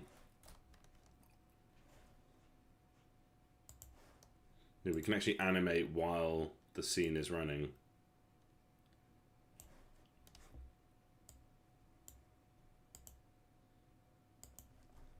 Okay, I feel like that should be a bit better.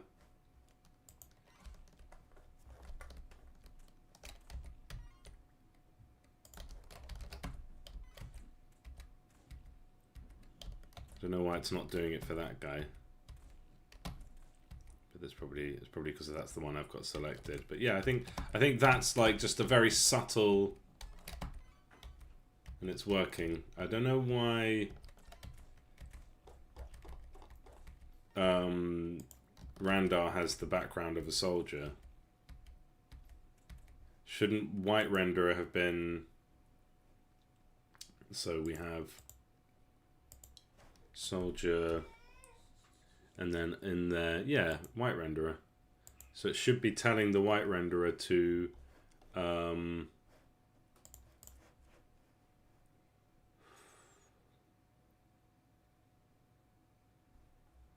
god, a slider.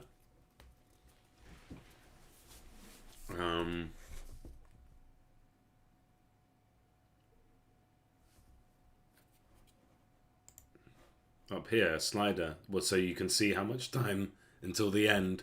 So you have an idea of progression with 20 minutes. That's the maximum time being when the slider is full. Is that what you mean? Like a loading bar?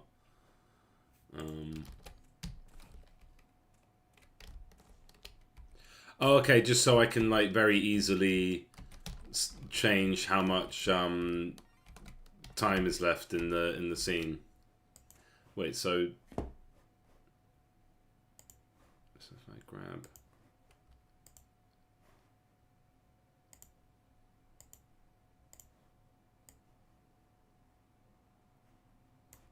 Yeah, so that white renderer is working.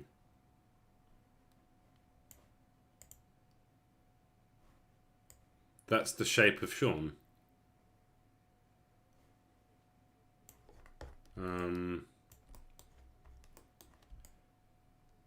I mean, an easy way would just be to like add keys. But yeah, I guess that's probably simpler. Just have some UI element rather than taking up keys. Because at the moment, if I press 9, it speeds up. But I've never actually had it slow down. Yeah, and then I can like really examine things. Yeah, that would actually be useful. Why? I think this must be some very strange...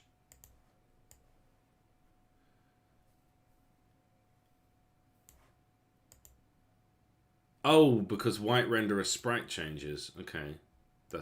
I can't believe that took me that long to see. Very, very silly of me. Okay, so character container, animation. On the take on heal, for some reason, I changed the sprite here.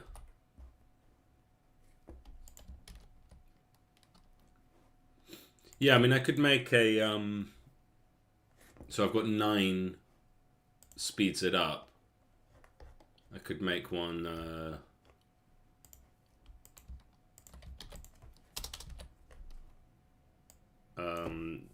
8 like that, and then we could see it in slow-mo. That's probably useful. But yeah, it would be easier to have a slider long term.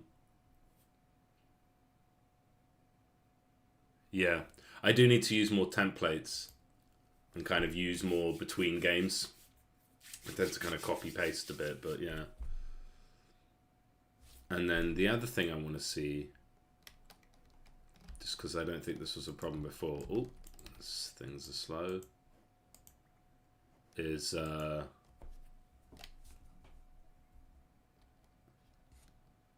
why is it that when I get full mana, I appear to lose health?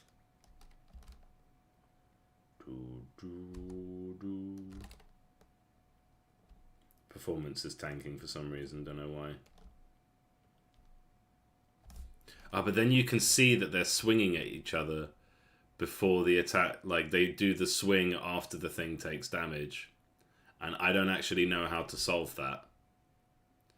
Probably the swing should be quicker.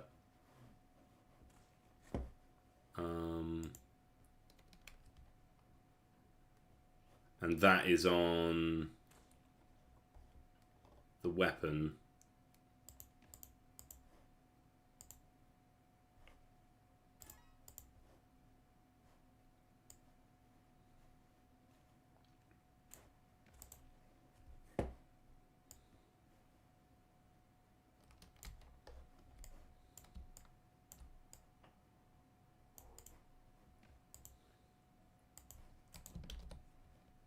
I'm going to see all kinds of stuff that I didn't want to see.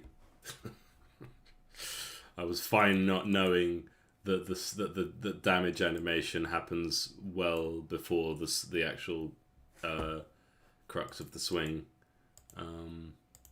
Okay, so I think that visual for the heal is good enough. That sets that up. If I feel like we need a better visual for when everyone's been healed, then we can look at that. But yeah, I think having the nice little green glow when someone heals works.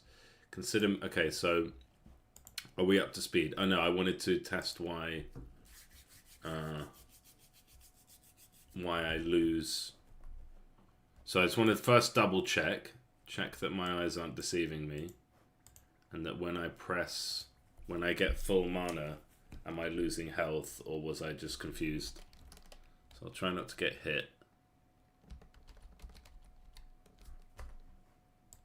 Okay, that was just my imagination. Oh no. So what has happened there? Did I lose half my HP or is that just some visual bug? Why did I appear to lose half my HP? So, HP... Yeah, he's lost half his HP. Oh, because I have a... Yeah, I know why. T to take damage. Which is stupid. That should be... No, it can't be D. I don't know. Let's just... Okay, I'm okay with that now. Good, okay. I was worried that was some weird thing, because I thought I'd been pretty clever with... So what should be our cheat for take damage? I don't know. Let's make it 7 for now. Okay. Right, I'm glad that was an easy one. Right, so what do I mean by this picture of the hordes? This is definitely one for the, like, after I finish the whole game, basically. So, in main game,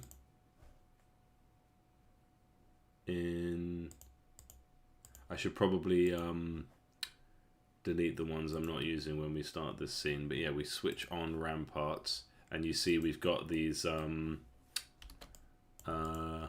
this like image. It's a repeated image that is like a horde of units, and it's not easy for me to like show this to test right now, but basically like this moves slowly. So you're fighting on the ramparts here. Oh, we need to fix this level entirely, actually. We do have stages later on the list. So you have little trapdoors for the allies. That's where the allies spawn. And you have little half walls and ladders where the enemies spawn. And this image just slowly moves towards the player. And we change the color based on who you're fighting. If you're fighting orcs, if you're fighting demons, if you're fighting undead, or if you're fighting humans, which is, funnily enough, blue. It just goes to the colour of the faction. And what would be really cool is if that actually was some units. Right? Like if that actually was a series of like if we could get a bunch of units together, arrange them in a scene, and then take a photo of that, and then take a screenshot of that, and then use that for the image instead of this kind of generic like big ones and small ones kind of thing. But that is definitely on the later list. So we're going to do a bit of list management here as well. End game stuff, or like, yeah, I don't want to be confused with like sort of making the end game, but yeah, just like proper picture for hordes. Although there's something kind of cute about this though that might just work better. Like it might be too distracting to have that. Well, you know what? On the list it says consider it, and I've considered it. Good. Low-hanging fruit. Oh, don't you love seeing the list get shorter? Yeah, pre-rendered. We don't want actual like units moving, but like I'll just take a picture of like an actual group of humans, orcs, whatever, so that instead of this coloured stuff, it will actually be like, no, that's actually what the army looks like. Obviously, if I do that and then the army changes, like I change one of the units, I say this one isn't working, let's get a better one, then that's gonna... Oh, don't open Slack. Actually, I don't think I'm logged into Slack. Yeah, okay, slashes should be raised from the ground a bit. I'm not seeing that. I'm really not seeing that. That does not appear to be an issue. But let's have a look. And I don't know, and if it does seem like it would be the kind of super duper easy thing. So the slash effects, and maybe I already did it, but I forgot to take it off the list. This is not coming up for me. So let's look very carefully and see if we feel like the slash effect should be raised up from the ground a little bit, and see where it currently is. And we'll use our handy slow down time tool so we can actually get the exact frame. Well, not just yet. There we go.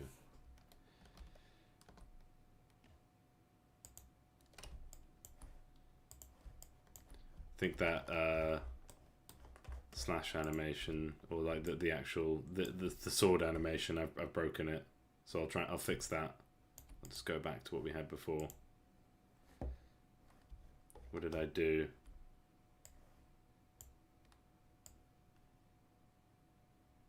I think it's just the rotation. Did I only like move one of these? Oh god. I've like balked this. What's going on? So we go.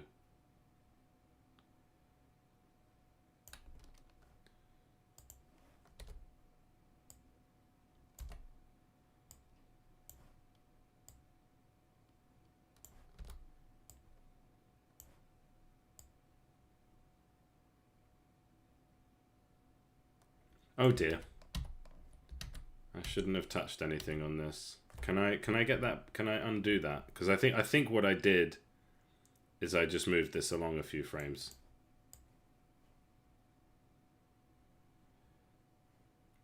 And I think if I just rotate this up like that, and actually maybe it should be a bit higher. But then that is dodgy. What is going on there? And why does it not? Do we just move this back here? So I do feel like this animation can just be altogether snappier. Okay, I hope I haven't broken that. I hope I haven't broken that. Yeah, right? Smashing these bits on the list. It does feel good getting these low-hanging fruit. And then we'll have a small list. And then when I look at it, I won't have an aneurysm. And I won't get stressed thinking about how long it's going to take before I finish this game. It's like, actually, it might not be that long. What is going on here? Right, let's just try and...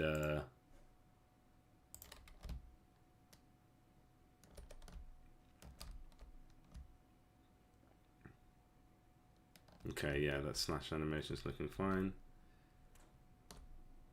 I don't like looking at it in slow motion because it shows me all the mistakes I've made. So the slash should be raised from the ground like that, I suppose.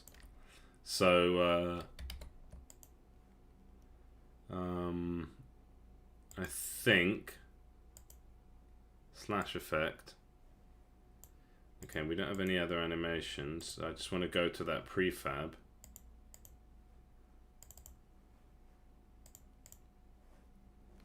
And I think this is a good call. So this should just be... Why is that pointing down? It's because I rotated it the wrong way. Okay. So this should just be like up by 0.3. Let's say 0.3. And then that should be all she wrote. And then I think... does anyone know Middle Earth Orcish and can translate what Skagnazk means? 100 points if you can. Why am I doing rotation?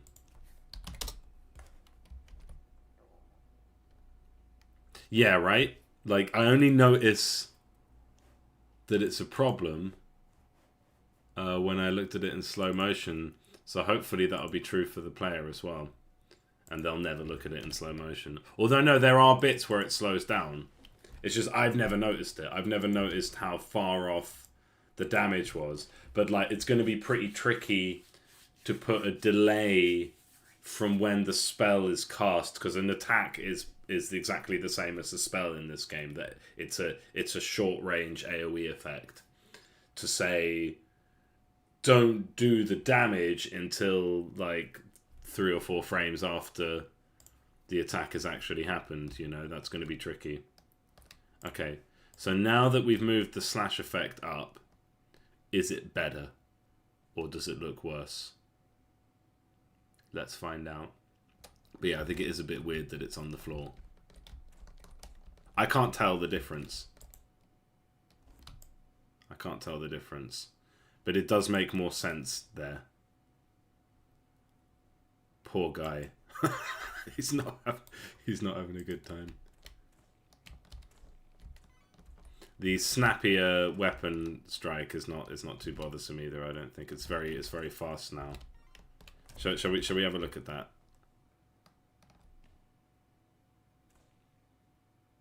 Oh god, it just looks like it doesn't make any sense at all at this speed. So my weapon's cooled down. And should be within range for an attack. Yeah. Okay, and I'm not noticing at all anything about this, like, slash being raised off the ground. Oh, it's alright. Yeah, no, I do take the red pill. I always take the red pill. I'd rather know what's wrong than not know.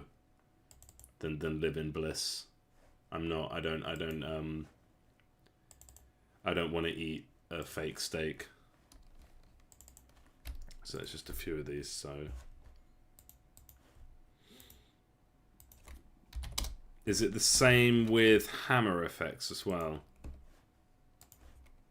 These should probably be like somewhat homogenized, but it's really not a big deal just for me to do this for each of them. And I like, because I'm not actually noticing the difference. Does anyone notice the difference there? Like, I can't see the difference. But then we've got any things like this. Should see, that one already is slightly raised off the ground. The slash, I might have done that too. So this is just like a big sort of and this is yeah, this should probably be at 0.3 as well. And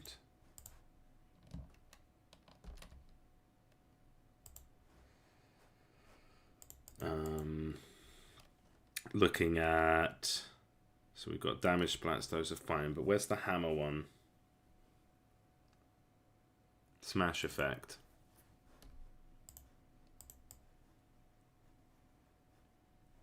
I was quite happy with this earlier, but I reckon you probably have lots of tips that would make this better. But this one is rotated towards the camera to give it more of that flat effect. So I don't think I need to raise it off the ground. I think that works.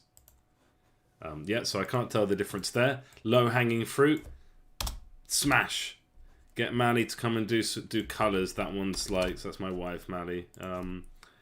I should get her to do that sooner rather than later. Or just anyone to like, to go through all the colours and be like, is this right? Is this right? What colour should this be? What colour should that be? Min-max the RGB values. Random button symbol. Do I not have... Oh, the random button symbol is a question mark, which is not random. The random button symbol is a dice. I'm just talking in general. So magic effects. No. Sprites, and I think it's just in the root. Symbols. Where do I keep my symbols? Yeah, I mean, it's a fair bit of work, but just go like, because she looks at the grass sometimes and goes, "Oh, the grass color's a bit off," and I'm like, "What do you mean the grass? That's like the whole scene." How do you make that better? But yeah, just kind of go through and modify each of the colors and like make sure and then just do like a color pass. I feel like that is kind of like an end. Well, it shouldn't. No, that should be one of the first things you do actually before you even get too deep into the game. So yeah, but it's just a matter of availability. Critter. So much knowledge. I'm not ready for it all yet. Okay. So symbols. Where do I keep my symbols? Sprites. I thought I would have kept it in there. UI. Symbols. We can get rid of this.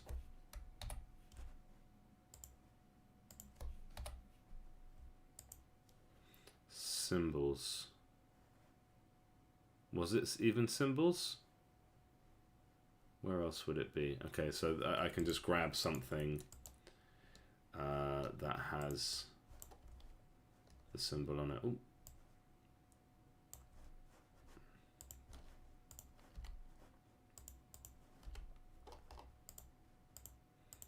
Very roundabout way to find this is kids. This is why you should name your things properly, because otherwise you spend time looking for things that you should know where they are.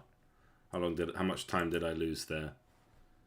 Oh, it was there. I just didn't see it. I just don't know how to. I just don't know my ABCs. That's why. Oh, you're right, Jack. How's it going? Good to see you. I don't know if you've been in, but yeah, it feels like it's been a while.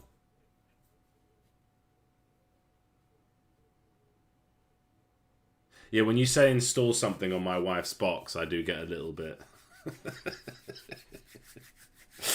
I'm like, what? Do what with my wife's box? What are you on about? But yeah. Okay. Yeah, we'll figure that out. I was just gonna like go through each color and then go and manually like change the color.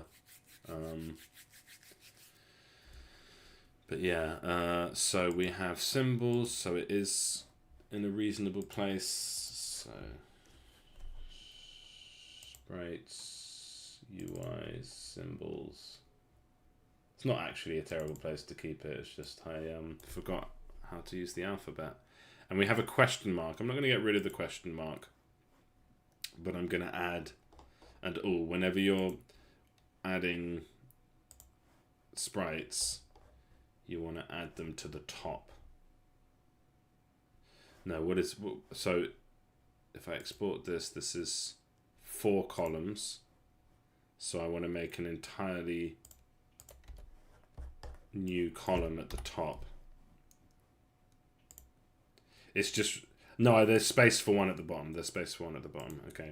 It's really weird, like the way Unity Sprite Editor is like if I add a new row of sprites instead of, and then I look at the sprite editor, the new sprites will be added, like all of the boxes on will move down one, which is really annoying.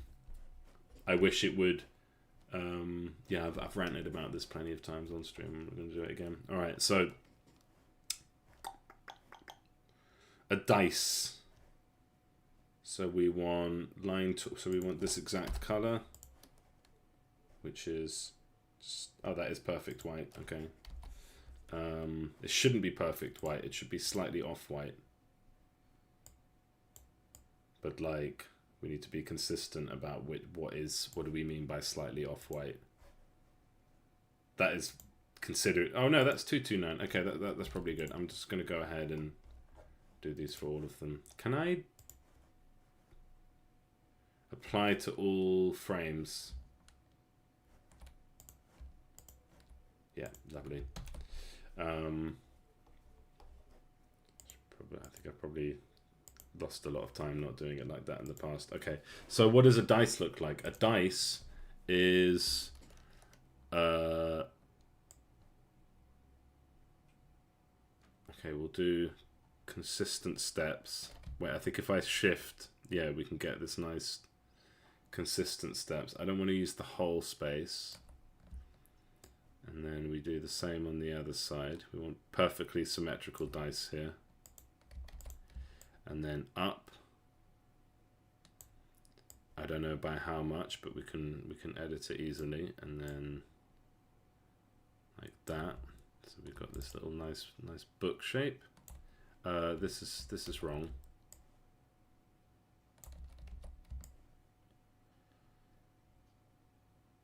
Ah, I see.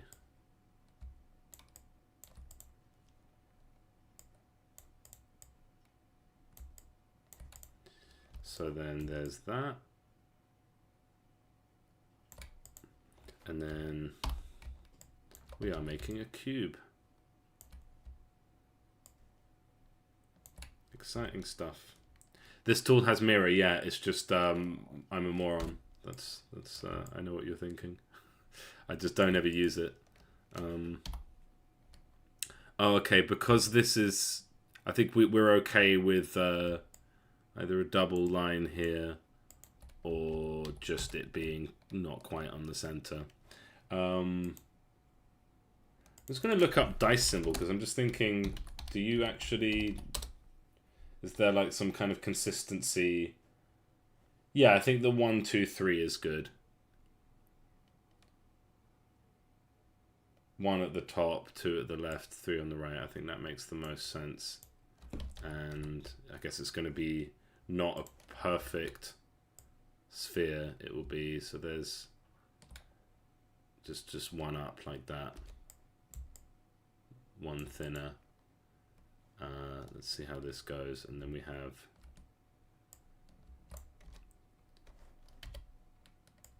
a perfect one, but then 1 thinner.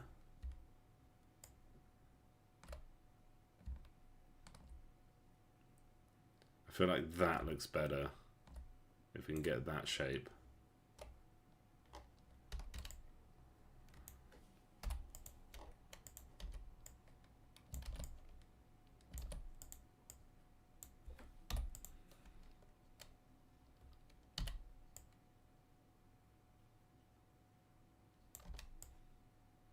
Probably too big. 2, 3, 1, 2, 3. Yeah, okay.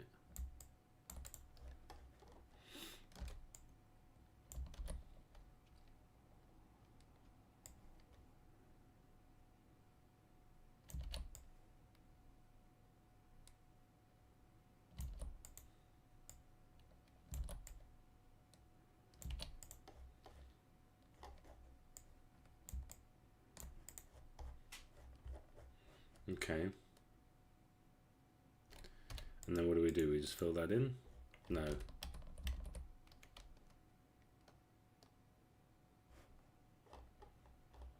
I try and do this with like single color. Maybe that is that's fine. I just leave it open. Do I fill these in? And then there's our symbol for random. And then you don't, like, I think for most people, if you see that symbol on a button, you don't need the text telling you that's the randomizer button. So we export that. Symbols.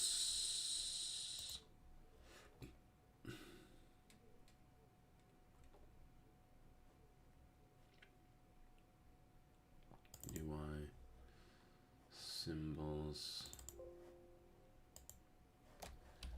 See how that looks, and then I think it's only one place where this comes up, and that is the character select screen, and it's literally just over here in it, and it works in whatever context. Question mark does not mean random. I think it does in some games, but yeah, I thought of it, So now I have to change it. God, I actually named these?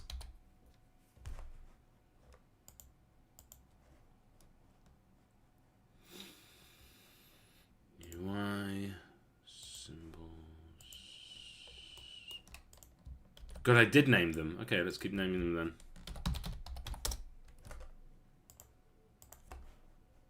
Usually I don't bother. I long since stopped naming them within the sprite renderer, within that screen, because things change. Oof, that doesn't look good. We want, I think, the solution is double lines, and I'm gonna be a good boy and use the mirror tool. I think it's just that. I think it just looks too thin.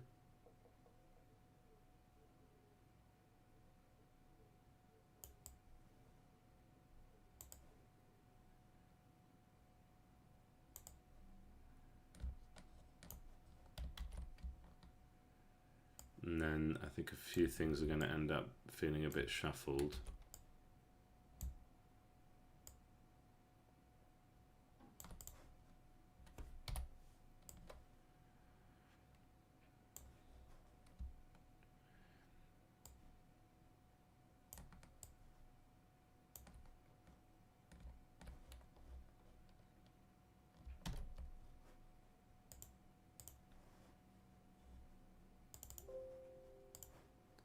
Gander.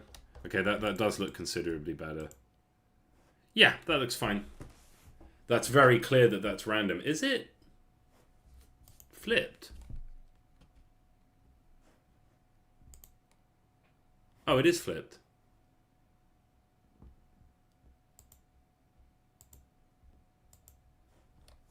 I've just noticed this.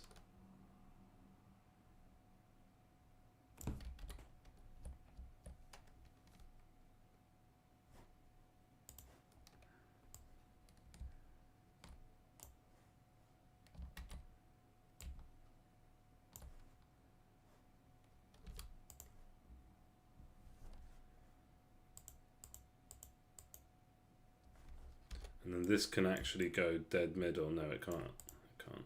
Okay. Okay, yeah, I think that's good.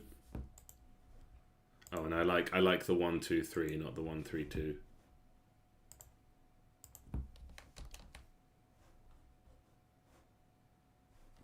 Should I just make this symmetrical by making it bigger or smaller?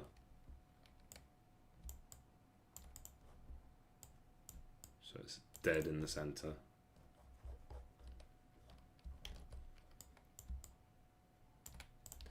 Let's not worry too much about this. Let's move on. This is a dice.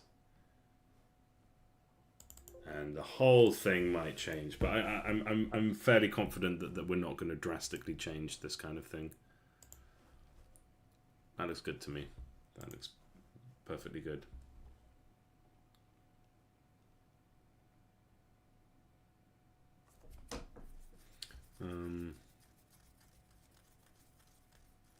Yeah, and even texture will always have offsets. Yeah, but then you can fudge that by making it not even. Okay, yeah, that looks good to me. That looks fine. That's a dice. Good. Each hero should have a serious face to be used at the character select and so on, and on ultimate.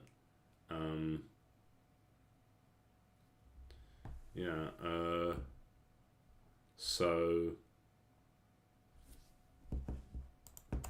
I'm going to have fun doing that, but at the same time, that is quite a job that is probably too late today and to start on. So we're going to go, but we're going to open that. So we actually have it. So it's a bit of a mismatch, but so sprites, characters, we have the human being. So like the heroes start at this guy because the first two heroes are on the human sprite sheet, and it's it's not symmetrical, it's not tidy, but it doesn't make a difference. So like this would be a simple one. Well, actually, I don't know if I have time for this, but yeah, like when they're pissed off, you know. But I don't know if this is a viable thing to try and do. Because I just thought it would be fun if... yeah, do the first part with mirror, yeah, but...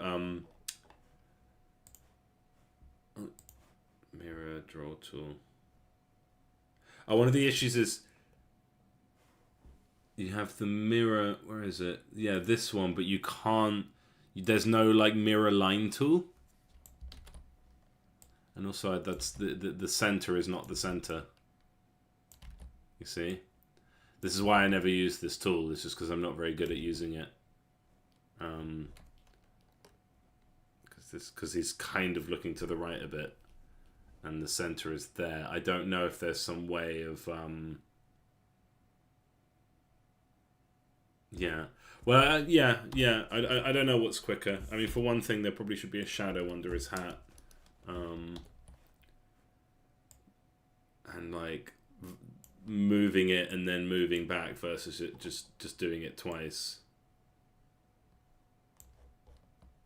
There probably doesn't need to be a shadow under his hat. Okay. So basically every single one of these heroes, there's Dark Randar, would have, this is our protagonist, would have like a serious face or perhaps a talky face, because there is going to be dialogue. And yeah, I'm just mucking around right now. There is going to be dialogue. And so we might want a talky face.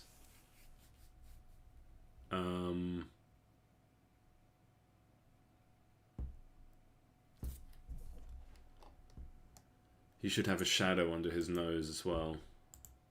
I think I started doing that later in the game. Giving them nose shadows.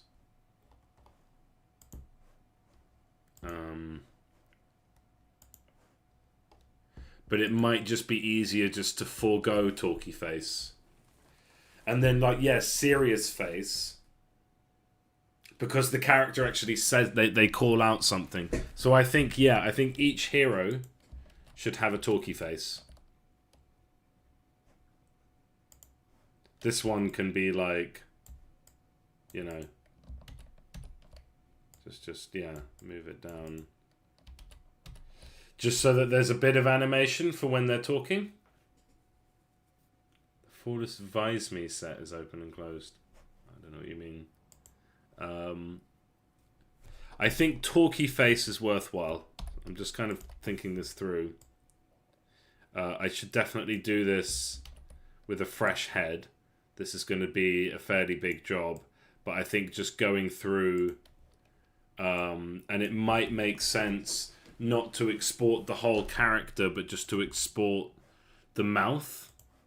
The open mouth. So I can just put that on top. And I'm also thinking about... I don't know what advised me of his...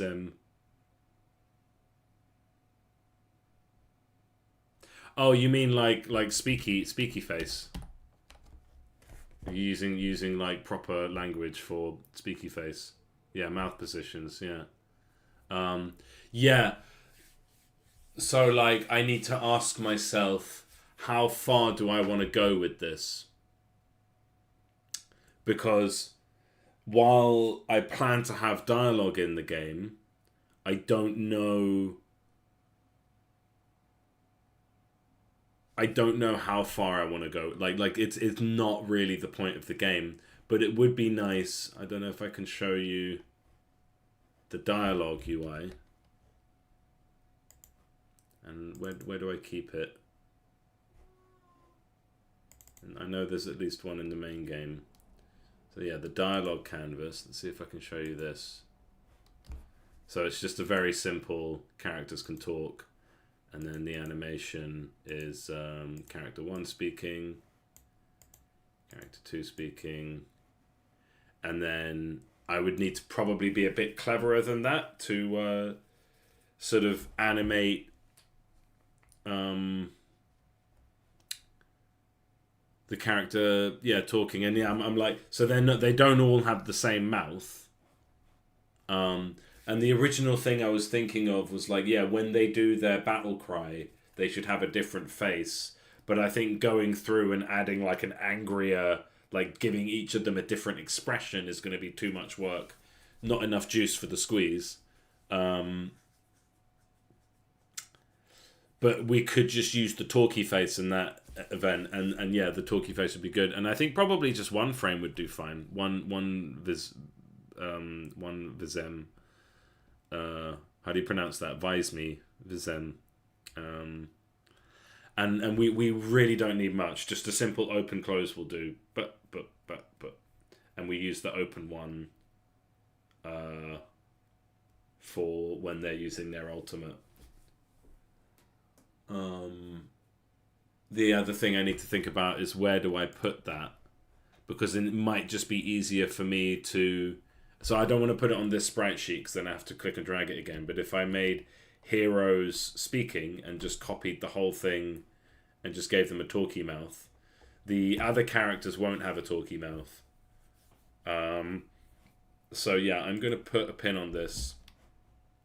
I'm just going to shuffle it to the bottom of the list for now, and then we'll see if we get back to it. Sprite for Ensouled buff.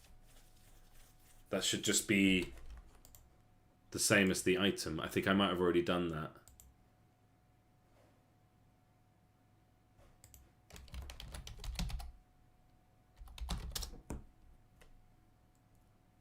Yeah. No, I think I can have just one. I've made a game where it's just one. It's just open, closed, that's it, nothing else. We don't need and I mean is the natural state.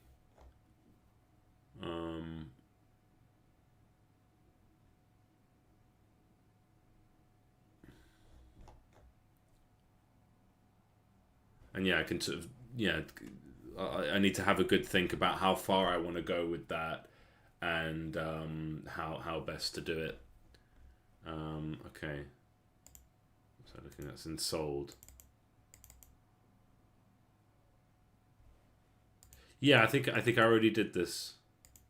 So the sprite for the buff is the same as the item. Okay. Flaming, frozen, and electrified artifact sprites. Okay, yeah. That is a tomorrow thing, so because it was 20 minutes till 4, I'm going to stop at 4. I need to do some exercise before like I usually play with my kids at 5, which is work. That's extra work. It's fun, but it's still like day's not over yet. So it's talents. Well, that we can probably do, although I'm just going to see if there's any really low hanging fruit, but actually armored artifacts, armor outcome artifacts, artifacts. So we can organize this and kind of really, so artifacts. Sake, what is all these new words you're teaching me? Yeah, I mean, I'm not going to go too far with the dialogue because it's not a dialogue-driven game. Stick around for when I do the sequel to Interrogation Simulator. But, maybe a little bit of, like, expression here and there wouldn't hurt, just for some, like, key moments. And I don't have to do it for every character. Okay, so then there's the weapon. Faction currency sprites. So these are all just make little sprites. Okay, here's a low-hanging fruit. So we'll go to... And actually, shouldn't these have a shadow under their nose? No, maybe I tried that and I decided against it. it just kind of looks weird. I don't think that helps.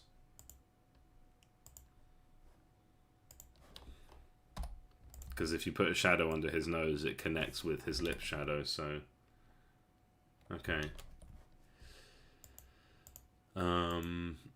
Yeah, and ideally you would have characters that mostly look the same. But like this guy... I don't know how I'm going to animate his mouth and this guy. But you could just put a bit of black, like... I don't think this guy has many lines. And then, yeah, maybe just one, like, mega serious face, which is also a speaky face. Like, we'll see how far we want to go with that. But now we're splitting up our tasks. So, yeah, I think that shadow under his nose worked. And here... And he's already got... This one's already got his, like, goth makeup. This should even be a darker grey. And I think... So let's open this here. So if I go to... Sprites, characters... Human beings.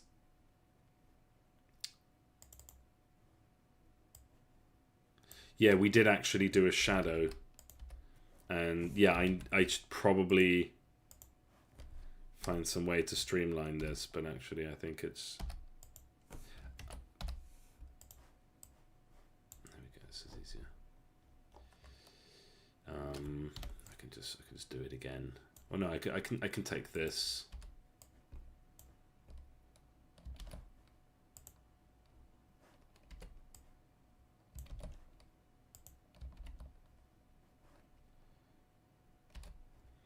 Is this taking longer than just drawing the line again? I don't know.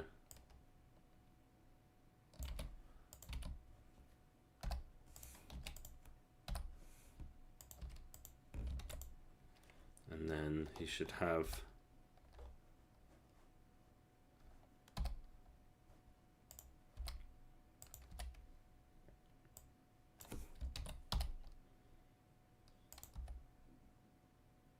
Huh.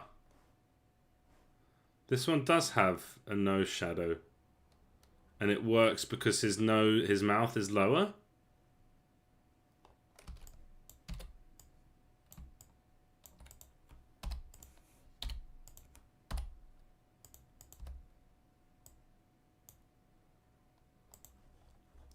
And actually, I think we should have like an extra color for like goth makeup.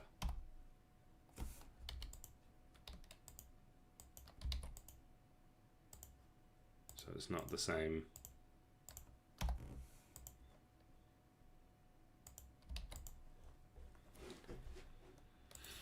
And then this one should have little shadows under his eyes.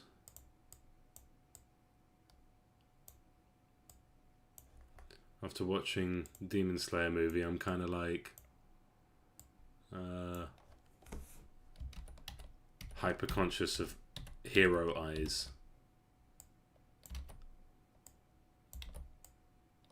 Yeah, I think we should at least have this little line here. And then does Beanie have it? She's not called Beanie anymore. I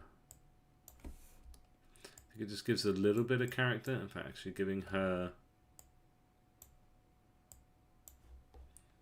I don't know if that's good. Yeah, I started giving everyone like little lines under their eyes, and I think it does add something. I'm just not used to it. There we go. Slight improvement overall here. Maybe she wouldn't, maybe this one wouldn't have it.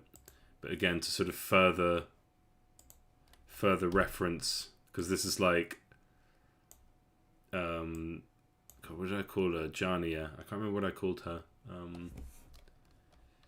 She does not like this girl. But that sort of gives her something. I shouldn't be doing that kind of thing right now, but yeah. And then, so that works. Does she want the little cheeks as well? Well, that was the only thing I had on the list. So let's export these. Lovely bit of low-hanging fruit there.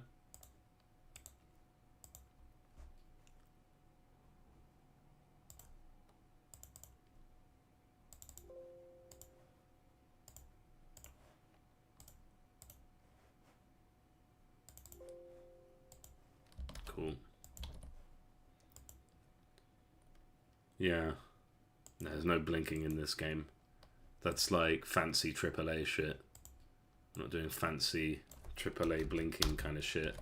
Okay, level 1 glutton does not look like a glutton. Come on, let's get shit off the list. Doesn't matter if it's like not that necessary. It's on the list, it needs to go. Okay, so here's our glutton. And he starts off just as a normal goblin, then turns into a glutton. But I think this one should be the first one. And this one should just be a bit fatter. And I'm gonna like lazy the shit out of this.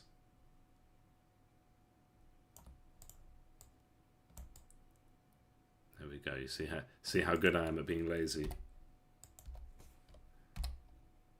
That's what makes me a good programmer. It's like anytime you do anything, you should be asking, can I automate this? This is why I was crap at working retail and stuff like that. I was just like, this could be automated. This could be automated. The machine could do this. The machine could do this. I don't need to do this. There we go. That'll do.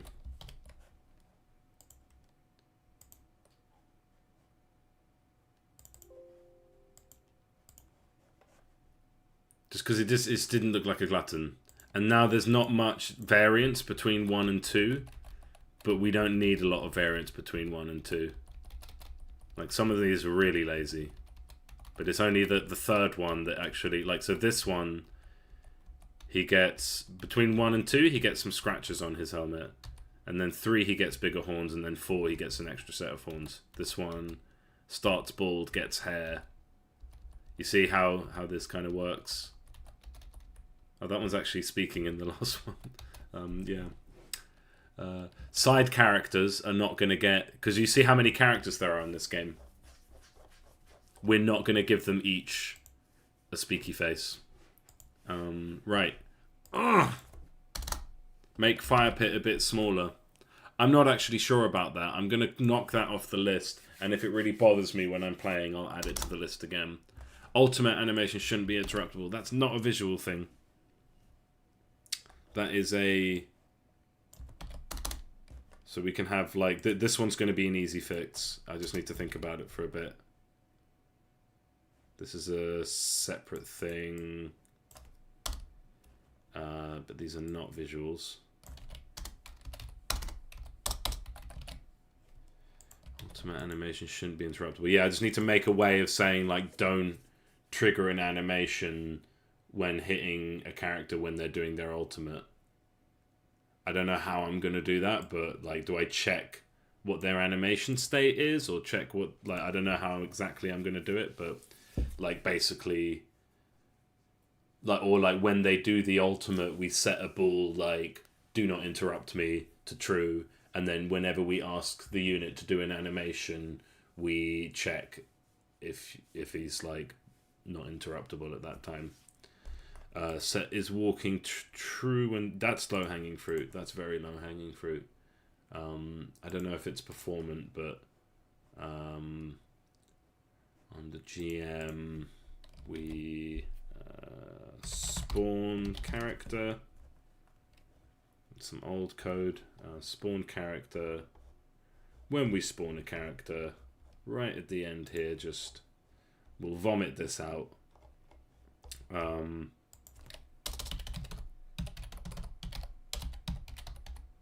Where do we keep the animator?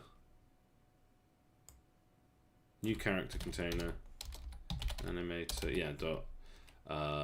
Set bool is walking true. Lovely, delicious spaghetti. Bella, bella.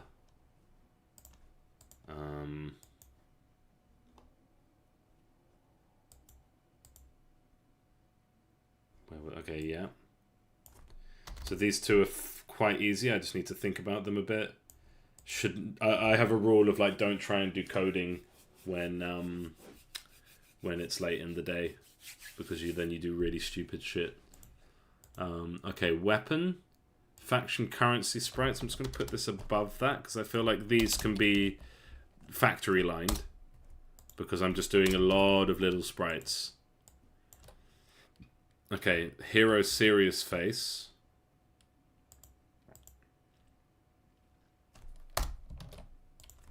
Ice shield I'm not even sure about. Colors. That's your tutorials just to prove to you that that's there. I need to put that on my other to-do list. Sprites for leaves. Yeah, that's a big one. That's like a whole day of work. And then right click to close skill trees. That is low hanging fruit, but that can live here. Yeah, it's a good way to do it. And then orc skill trees. That's actually, I'm gonna test the humans a bit more before I do that.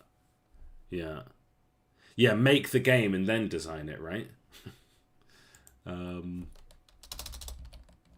I think there's just an art to like layering these things. Like you do it piece by piece. I don't know if you were there when I was talking about like when you're doing flooring. If you've ever done flooring in a room, and instead of planning every single cut in advance, you want to cut a piece, lay it, and then measure the space you have left, and then cut. So you don't do... I'm getting deja vu talking about this, but they say measure twice, cut once. But it's kind of like when laying flooring and when doing a lot of engineering, you do measure, measure, cut, measure, measure, cut, measure, measure, cut, measure, measure, cut. And I find the modern games industry is way too on the side of measure, measure, measure, measure, measure, measure, measure, measure, measure, cut, cut, cut. Oh, wait, this doesn't work. You know? Because in practice, the design didn't work. And yeah, measure, measure, cut, measure, measure, cut. I think that's the way to do it. Don't just cut. Don't ever just be like, oh yeah, we need some floorboards. Okay, let's just cut a few and see if it works. No, you measure a few. You know, yeah, you do it piece by piece. Because actually a house or a piece of art, an engineering project, especially a game, is not a perfect representation of a blueprint. It's like if you look at your house, you look at, well, then my house at least, you're like, oh, this is a square. No, it's not a square. It's a bit of a janky square, and there's bits that go in and there's bits that go out. It's very slight, but it's not quite perfect. So you have to, like, you can't just So you, in theory, you would just measure your entire floor, and then you would plot out in advance each cut of the boards. But actually, you want to lay the first board, and then measure the next one, put that in, measure the next one, put that in, and so on. You don't want to measure them all in advance. Okay. We have done some serious damage to this list. We've got a little bit of coding to do. We've got a bit more art to do. This is probably going to get shuffled. This needs to go on another list. And then stages. This is a fairly big one, but not too bad. Oh, this is like a coding / performance thing. Doesn't really make a huge difference, but it would, you know, I'd try not to be lazy. And so we got a bunch of shit. Some harder than others. Alright, I think I'll end the stream there. Thanks so much for joining. I'm actually absolutely overwhelmed by having over 30 concurrent views right now, so really, really thank you so much for joining. Please do subscribe. And check out Army of Survivors on Steam. Give it a wish list if you can. It'd be much appreciated. And I'll be back tomorrow. I think I'm going to do some of my freelance work tomorrow morning. So I'll be back on, I think, at 1. So, yeah, cheers. Have a good one. Have a nice evening. Bye. And, yeah, especially Bone Circuit. Thank you so much for the help. Really appreciate it. All right, bye.